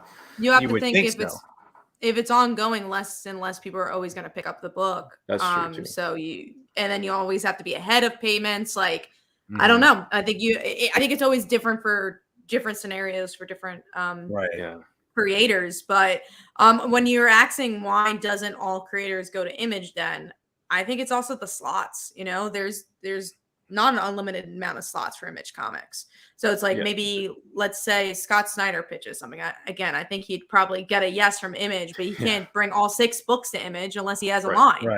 Right. Yeah. Because it's like, I mean, if I sat there and I was a Scott Snyder and I would say, well, do I want to go to, do I want to go to Image or do I want to go to Aftershock? You know what I'm saying? Like, it's just kind of, I don't know. But sometimes you get a better deal. Sometimes you get better TV deals too. That's a big determinant. Right. Yeah. It's like, do I want to go to Aftershock or do I want to go to Boom?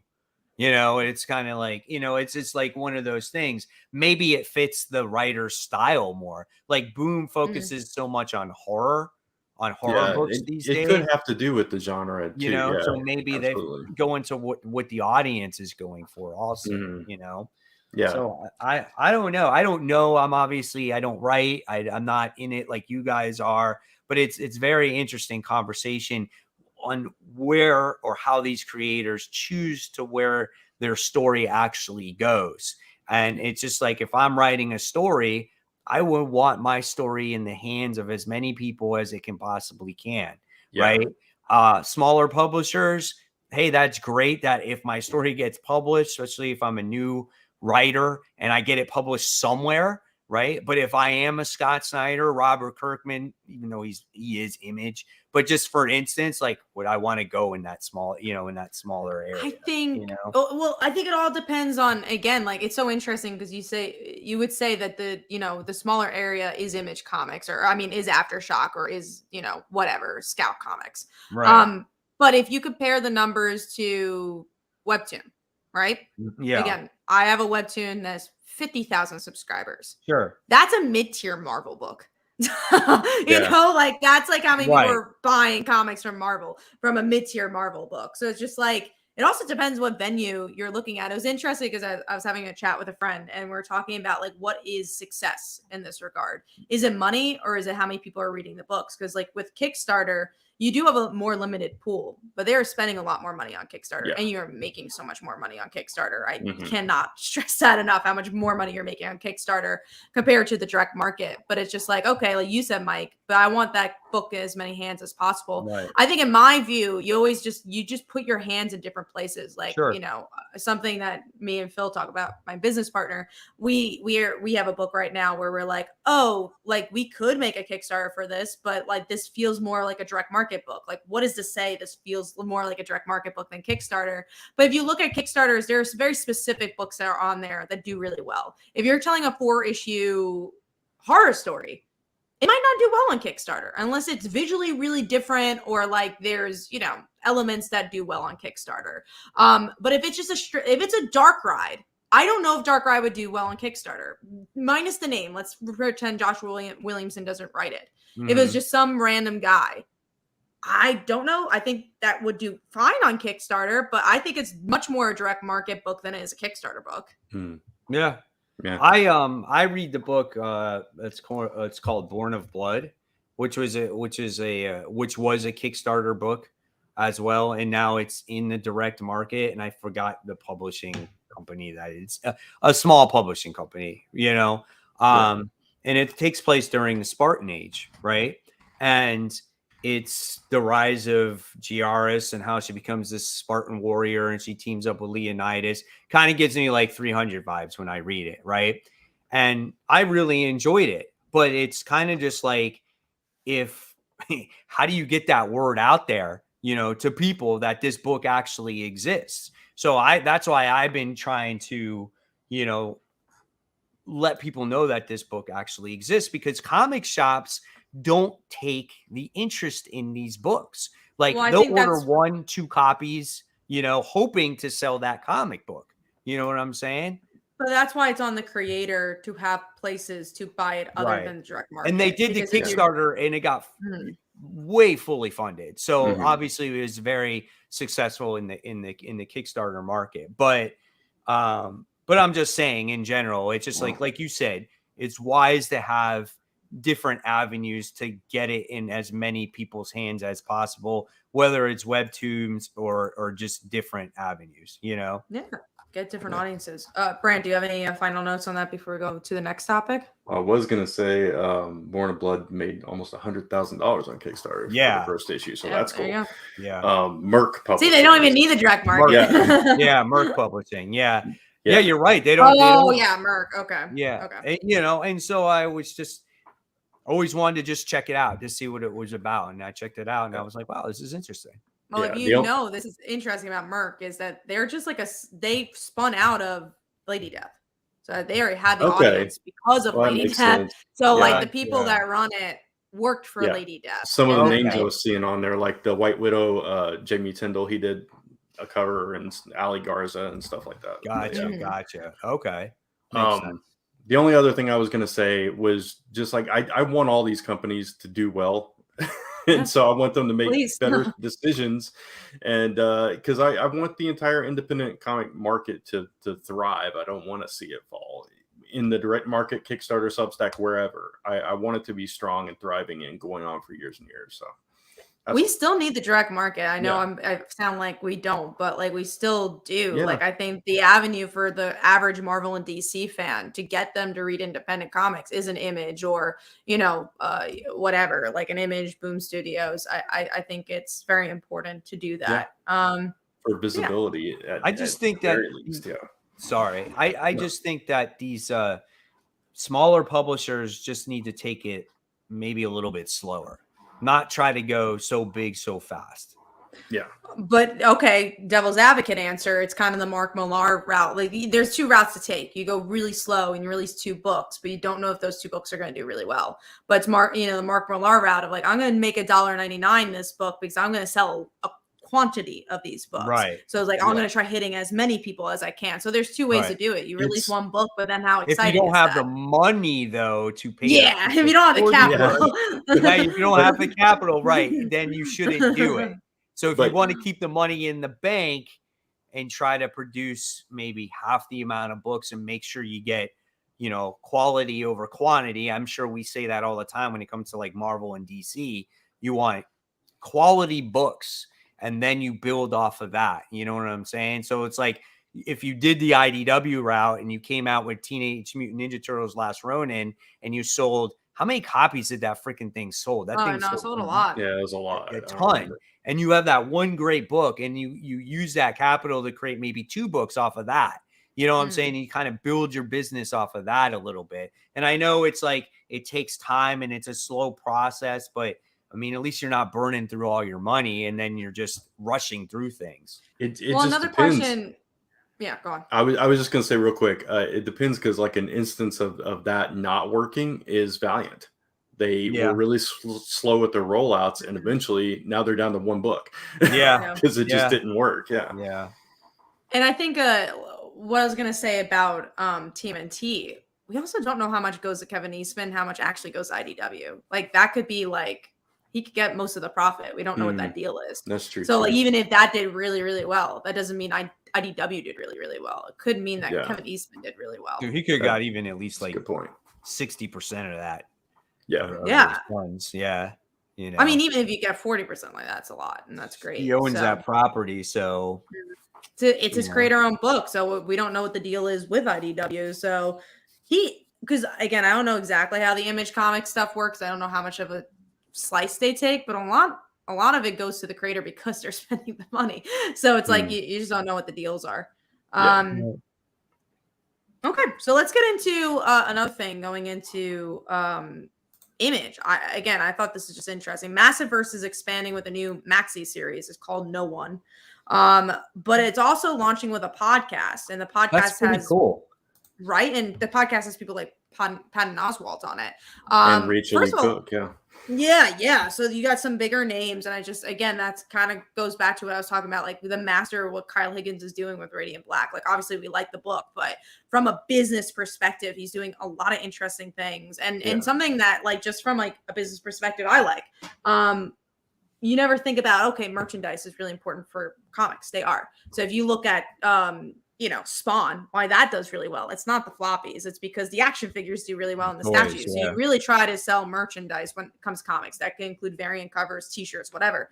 And something that Radiant Black does every month, they have a little advertisement about their merchandise. Yeah. I don't see many comics do that. No. Where it's just like, even if they have merchandise, they kind of forget to plug it. So like just the brilliance of that, having a very simple ad in the back where people are like, oh, I really like Radiant Black. I do want a t-shirt. Just like they did that little short on YouTube. Yeah. You know, same thing. Like that automatically brought that comic up to a whole other level. It gave you perspective of what that character's personality is if you were watching it on TV. Now you have a voice with that character, you know? Yeah. So in a podcast, I think is great because they're going to be discussing the issue or what is going on in that book, right? Is that basically what they're going to be doing? Yeah, so it's interesting because it's a true crime podcast set within the world of the Massiveverse, of Radiant Black and following this killer in No One. So it's really interesting. Like Rachel Lee Cook is playing a reporter that is reporting on this serial killer in this podcast. So it's very, I don't know. It's just really clever way to do it and to kind of bring those actors into it and bring a little live action into it without major production. I think it's really cool. And to sell it to a different medium and maybe get different people. Absolutely. Like this is and that's what the whole Massiveverse is about. Like someone who really likes Rogue Sun could be like, oh, this is connected to Radiant Black. Let me give this a shot. And like vice versa, like making comics is a community. Comics should be creators supporting each other and elevating each other. And there's nothing better than what I'm seeing with Radiant Black. Yeah. Absolutely. And just like not even just that and just their merch, but like their social media game is crazy too. Like they have Mhm. so many different like social media accounts for characters and creators, and they I don't know, it's just I've never seen anything quite like it, and I'm envious of it because it's really cool and it's fun to follow all that.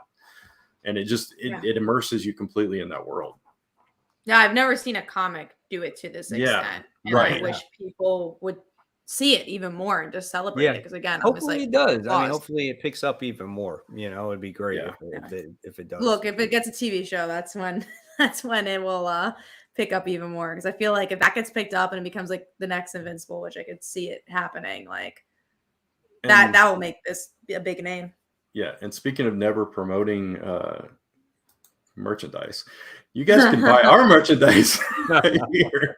Wear this I like Comic Book it. Weekly logo on your new shirt that you buy from our shop. Yeah, I love that. So yeah, buy our merchandise. Let's get into just a topic I want to talk about. Second Coming gets a third volume. I love this book. I think it's brilliant. It's, religious satire at its best, and it's so good. I very much enjoy it. If you guys don't know what it's about Jesus and a superhero having to be roommates. So it's a very fun book. All right, Venom's getting a new artist. Are you guys are still sticking with Venom? I had go ahead, Mike. No, yeah, I was gonna say I am. It's like one of those stories where it's like I don't want to miss out on it, but it hasn't been that great. But it's just like it's been on again, off again type of thing. And right before this dark web things started kind of picking up a little bit because his son became Codex or whatever it is, right? Is that the guy's name? Yeah, Right? I think so. From the alternate story. And now we're getting this new artist. And I think it's the artist it's from Iron Man. Iron Man. It's Cafu. And that's the Yeah. only Oh reason. Like, wow. Yeah. yeah, And I that have. art is great in that book. Yeah, I have not been reading Venom because of I tried it and I dropped off, but that artist is going to bring me back at least for an issue to see if I can get into it again. So. Mm-hmm. Yeah, absolutely. So I'm gonna check that out. I think it's gonna be a much more like realistic approach to the artwork there. Because Yeah, I wasn't really a it'd be fan interesting. of who was doing the artwork in there. Brian Hitch. Yeah, Hitch's artwork. I just felt like it's not bad, but I just felt like this style just didn't work with Venom for some reason, I've Mhm. always found Yeah. his interiors a little boring. And again, as subjective, it's just Sure. Yeah. when I Everyone's always got found different it, I was just styles. like, Yeah. it wasn't always my thing. It's just like, especially the colors I, he usually picks are very like gray. I like this stuff in like the Ultimate Universe, but beyond Mm. that, I don't know. All right, well, let's get into our last comic news piece, which is speaking of IDW. They're doing Saturday morning cartoon style book with Dungeons and Dragons, Oh, it's which has great. Yeah, a movie I coming don't out. know if I don't know if I'm gonna get it, but it brings back so many memories for I'm me. picking it up. I'm Are you picking picking it it up. up? Yeah. I I remember when I was a little kid watching that show on Yeah. TV, and it was I always remembered the intro because it reminded me of Dark Ride Cat. Like they go in Mhm. an amusement park Yeah. ride, and it was Dungeons and Dragons, and then they get transported through the amusement park They ride go into like a tunnel and they come into out a in the yeah, and it Dungeons and goes into Dragons the land. Yeah. world. And then they got to fight like this. I forgot the bad guy's name or whatever. He's got like one horn and shit. Yeah. It's just weird. I'm on board with it. I definitely want to check it out. I want to see Yeah. what it has to offer. I would love if IDW just did. I know they don't have Transformers anymore, but like I would love to see if they did like a Saturday morning, Mhm. Transformers version of this or Yeah. some of these other cartoons. I think these actually do pretty well and bring back that nostalgia factor for a lot of people. This is a good idea. Yeah. It just seeing that cover and stuff, it was just fun. It reminded me of that. I didn't get to watch it all the time because D&D had such a stigma back then. Yeah. And my grandparents who we were living with at the time were not really thrilled with it. So it was like one of those things that if nobody was around, I could watch it. They dumbed it down so I know much. they did Though, so much. You could it's barely such a recognize kiddie them. show. Yeah. Yeah. So let's get into our media news here. So first up, we have some trailers that came out. So Scream 5 trailer came out. I love Scream. I know this is not a brand Sally, but it's one of my it is my favorite horror. I've seen most of the franchise Scream ever. movies. So you should see number 5. Jenna Ortega. Yeah. This I probably will eventually. good. This looked like scary. Like this looked like an actual like pretty scary. Like I don't know, and it was cool to see all the characters back. Like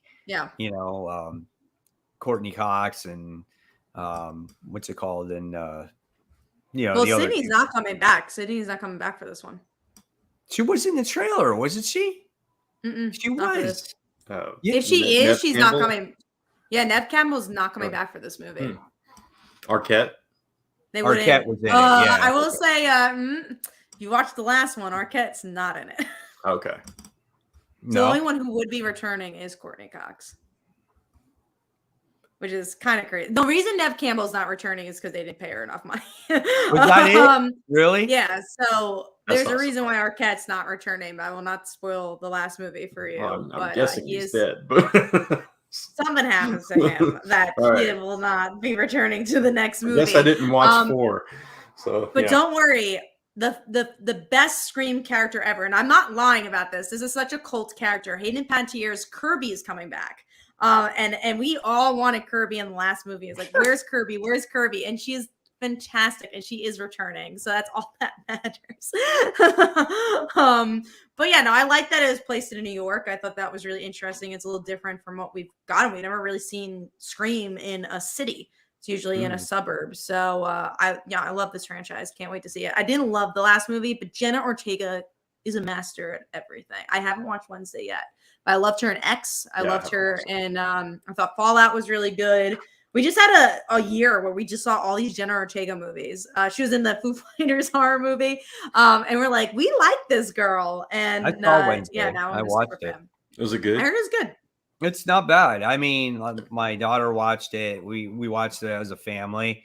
It's a very good mystery, and she does Wednesday really, really well. It's kind of weird in the beginning to get used to the Wednesday character as a lead in a show, right? Because she's always been that side character and very silent.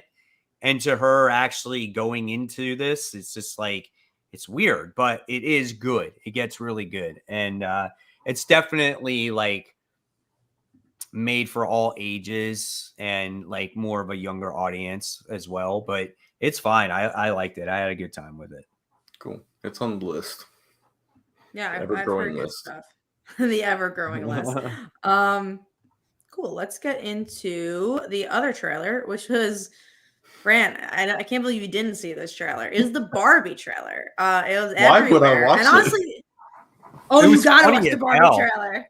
It was hilarious. So they make fun of the Space Odyssey. That's the opener. They do like homage to the Space Odyssey. It's like girls, gonna be a. You got these girls holding like little baby dolls, like the traditional baby doll. Yeah. And then you have Margot Robbie who's sitting there as like this beautiful, gorgeous like Barbie doll, because that's who she plays. And all the girls are just like looking up at her while playing the music, and they throw their dolls away and they break in pieces. And it's funny. It's hard though for me to honestly see Margot Robbie now as anything else besides Harley Quinn. Every time I see her face, it's just, I just picture her as Harley, and I can't get her out of my head as another character at this point, you know. But I'm not going to see this movie.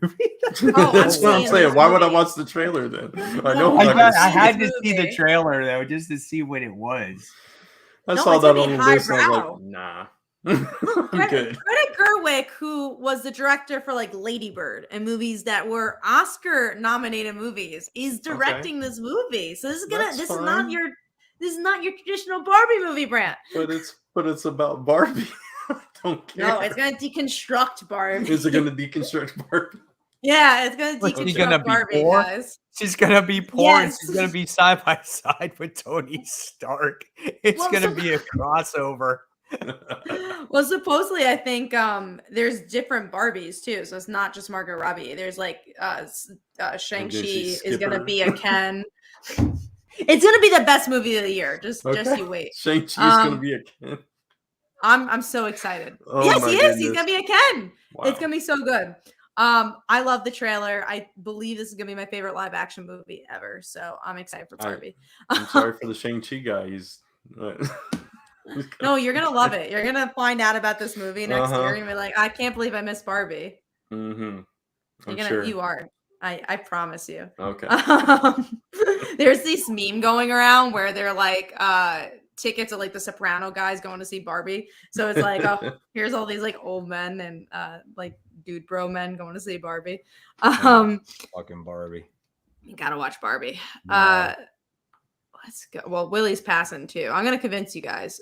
Willie says, I think Kat talks about on Twitter why she was watching Avatar 2. Oh yeah, no, I was upset. I was watching Avatar 2, and you know, it's a 3-hour and 15-minute movie. Sometimes you gotta go on your phone a little, so I went a little bit on Twitter, and I found out that the Barbie trailer aired during this movie, but we were late. It was my brother's fault. And I was so upset. I was like, and then the Barbie trailer hadn't released online, so I wasn't sure if they're going to release it or not. I'm like, I'm so upset. All I want to do is see the Barbie movie more than this movie. Man, we're talking a lot about this fucking Barbie trailer. Let me tell you. And I'm okay with that. I'm okay with that. But we are going to move on to some Marvel news. Did you have Barbies, Scott, when you were a girl?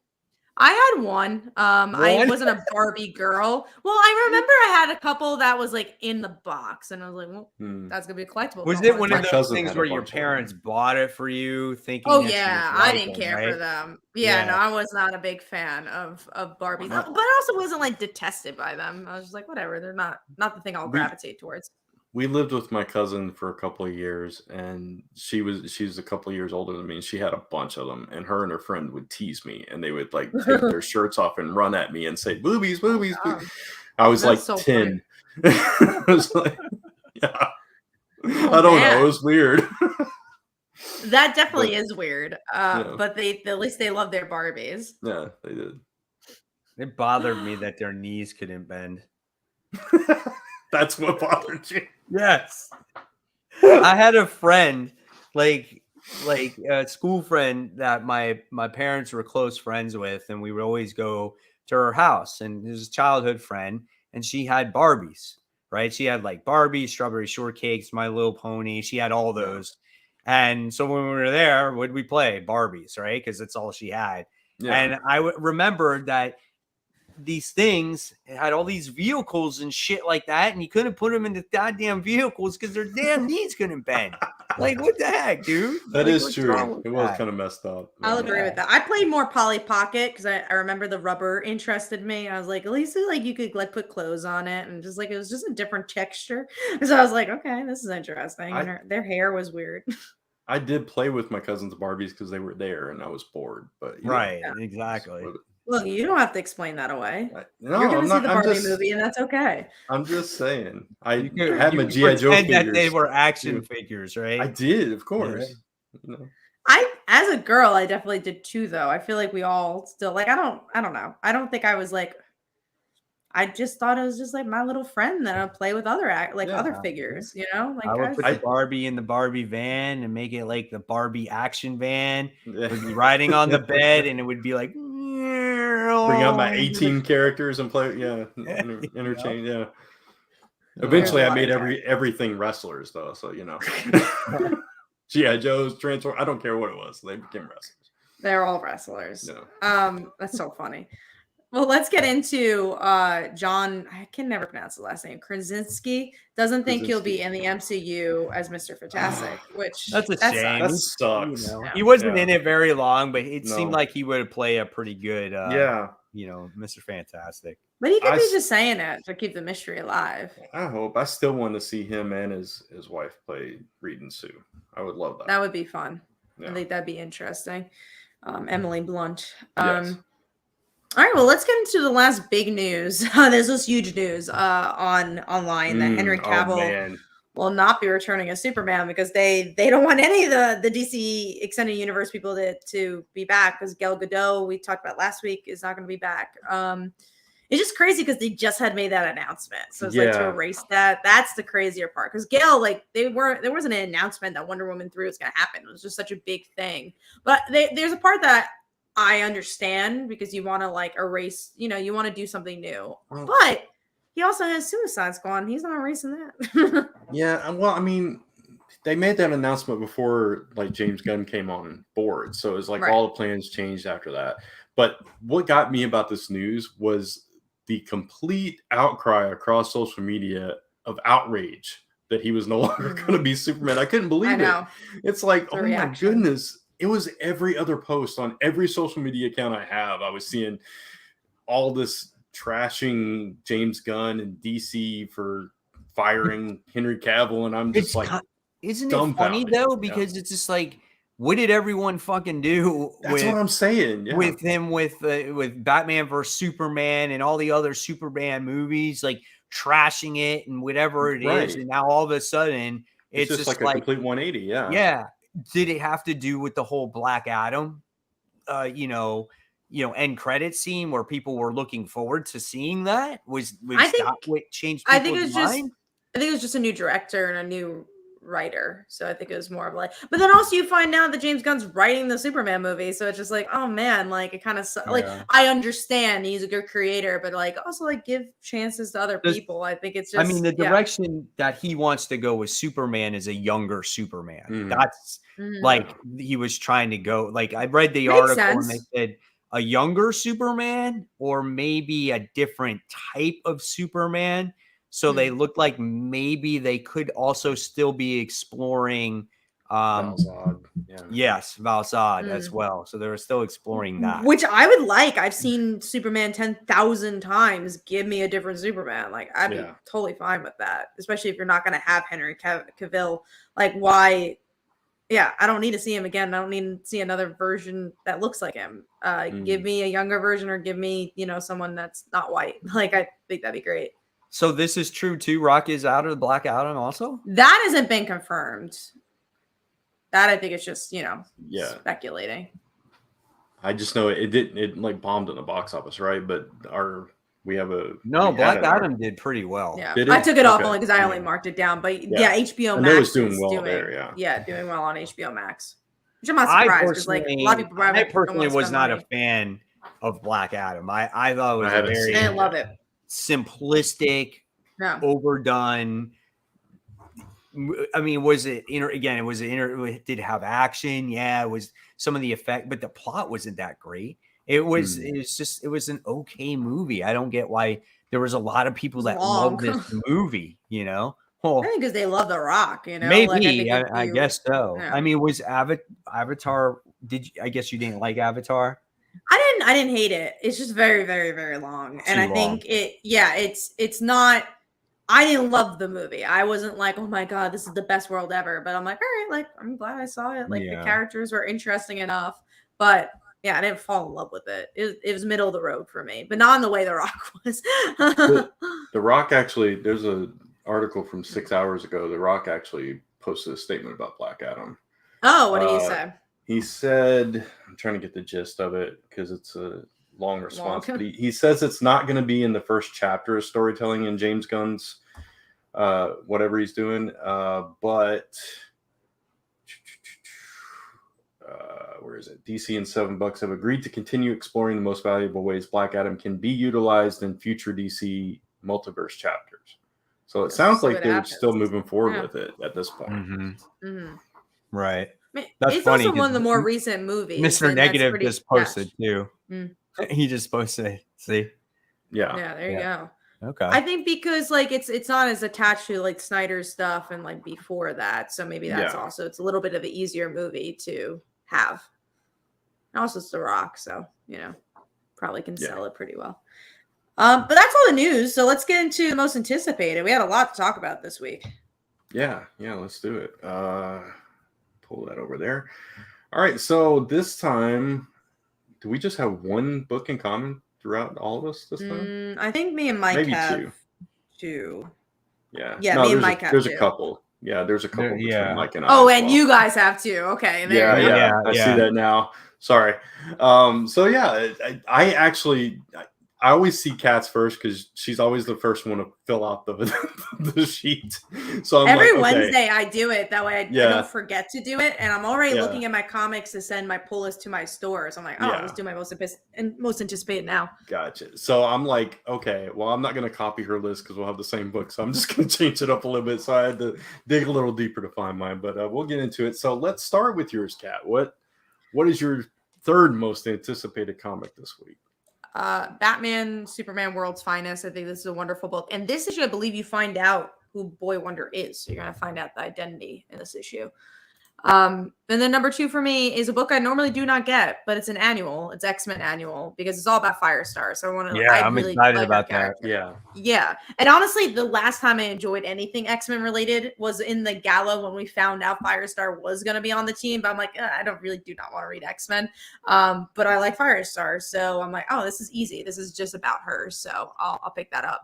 And then of course, number 1's Mary Jane and Black Cat. Love that annual. I legit can't wait. This is one of my most anticipated books of the year, honestly. Yeah, me too. I was gonna put the X-Men annual, and then, like I said, I wanted to change it up a little bit. So I was like, I had to reach far for Dark Crisis on Infinite Earths number 7, and the only reason is because it's supposed to like lead into the dawn of DCU, right, and all that stuff. So I'm curious to see where that's gonna head. But then Vanish is my next one. Vanish, just a fantastic series. I'm having a lot of fun with that. And there's supposed to be a lot of twists and turns in this issue. So we'll see what happens there. And then, of course, Mary Jane and Black Cat's my number 1. What I'm curious about is why it's not your number 1, Mike. Right? Because it's I put it as number 1, number 2, and number 1. You did. I see that now. I accidentally did that. But it was not my number 1 because as much as I love Black Cat and Mary Jane together, Vanish issue 3 was so good. Yeah. Like, I love that issue. I love the artwork in that book.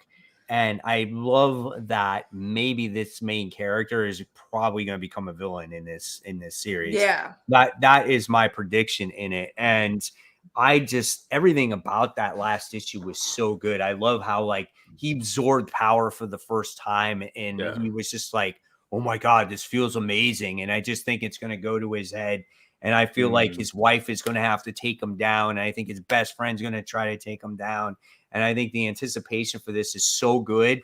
And this is going to be the last issue we get of this until March. So this is, oh my God. So I'm looking forward to this last issue for a while here. Yeah. But they gave us 4 issues and they're going to have that long of a hiatus. I didn't realize that. Yeah. Mm-hmm. Wow. Yeah. This is it. I mean, you got to look at obviously the situation that's going on with Donny Cates at this point too. Yeah. And obviously, like, I'm sure Stegman could take the time to draw too. Right. Be nice. Exactly. So, when you look at it, you got December. So you're taking, January, February off. So you're taking 2 months off. So obviously, my number 3, my number 2 is World's Finest. It's always on there. It's overall, it's a great series. Like you said, we're going to hopefully get that revelation of who Boy Thunder is and, what he's about. I think that's been a great mystery of the book. I think the artwork by Dan Mora has been phenomenal. And man, it's good stuff this week. I'm really looking forward to that, man. And Mary Jane and Black Cat, I'm just like really interested to see, based off of the pages of what's going on in Spider-Man right now, how are these two going to work with each other? Especially that. Well, don't worry, they won't reveal anything. But that's true, right? They're going to just be together, and they're going to be like, "Come on, let's go, let's work together." Shit like that. That'll be weird though. But yeah, I'm on board, man. Yeah, for sure. Surprising that it's a good week this week, but I know it's crazy because I feel like this is usually I usually go away to visit my brother during this time, so I always like have this like week where I'm like, I'm not doing anything, I'm taking a break. My brother lives here now, so it's just like, oh man, I really just have those like 2 days of the holiday. And like usually with the comics, like, oh, you could take a little break because there's like nothing that big. Right. And did not take a break. Like, these books are just as what would have come out if there wasn't a holiday. Yeah. It's gonna be a challenge for me to get to get this reading done. Because there's just a lot going on. It's just that time of year, and so, for me personally, when it comes to videos, whatever I can get out in these 2 weeks is just going to be a bonus because it is tough right now. Yeah. It's like my entire all 3 days of the weekend, I'm like gone. Yeah. Doing something. Yeah, Which rightfully so. Yeah. It's like I got winter camp going on, and then we got then we're getting ready for Christmas and the holiday. Still got a few shopping things to do. I got my family's coming over on Christmas Eve, and then of course we're going to their house on Christmas Day. Just a lot of stuff going on in general. So it's just it's going to be a tough week, but it's going to be a fun week. There's going to be entertaining comics, and that's it, guys. Do we have anything else? Oh, we're not doing a show next week, right? I don't know if we officially announced it, but I'm cool with we have to skip for a week. I don't know. I know we were discussing something like that last week, so, but, okay. So we haven't, we're going to play it by ear. 100%. But if we don't have a show next week, we will let you know. We'll put it, we'll make a video so you guys are aware of what's going on. But if we don't have a show next week, now it's because of the holidays of what's going on. Yeah. So it is a possibility. Yeah, there is a possibility of that. We'll see where we all stand at that point in time. There's some great books to talk about. So I know. Maybe hopefully we can do it. So that'd and obviously listen to the one. audio edition too at cbwpodcast.com, which stands for Comic Book Weekly, in case you didn't know that.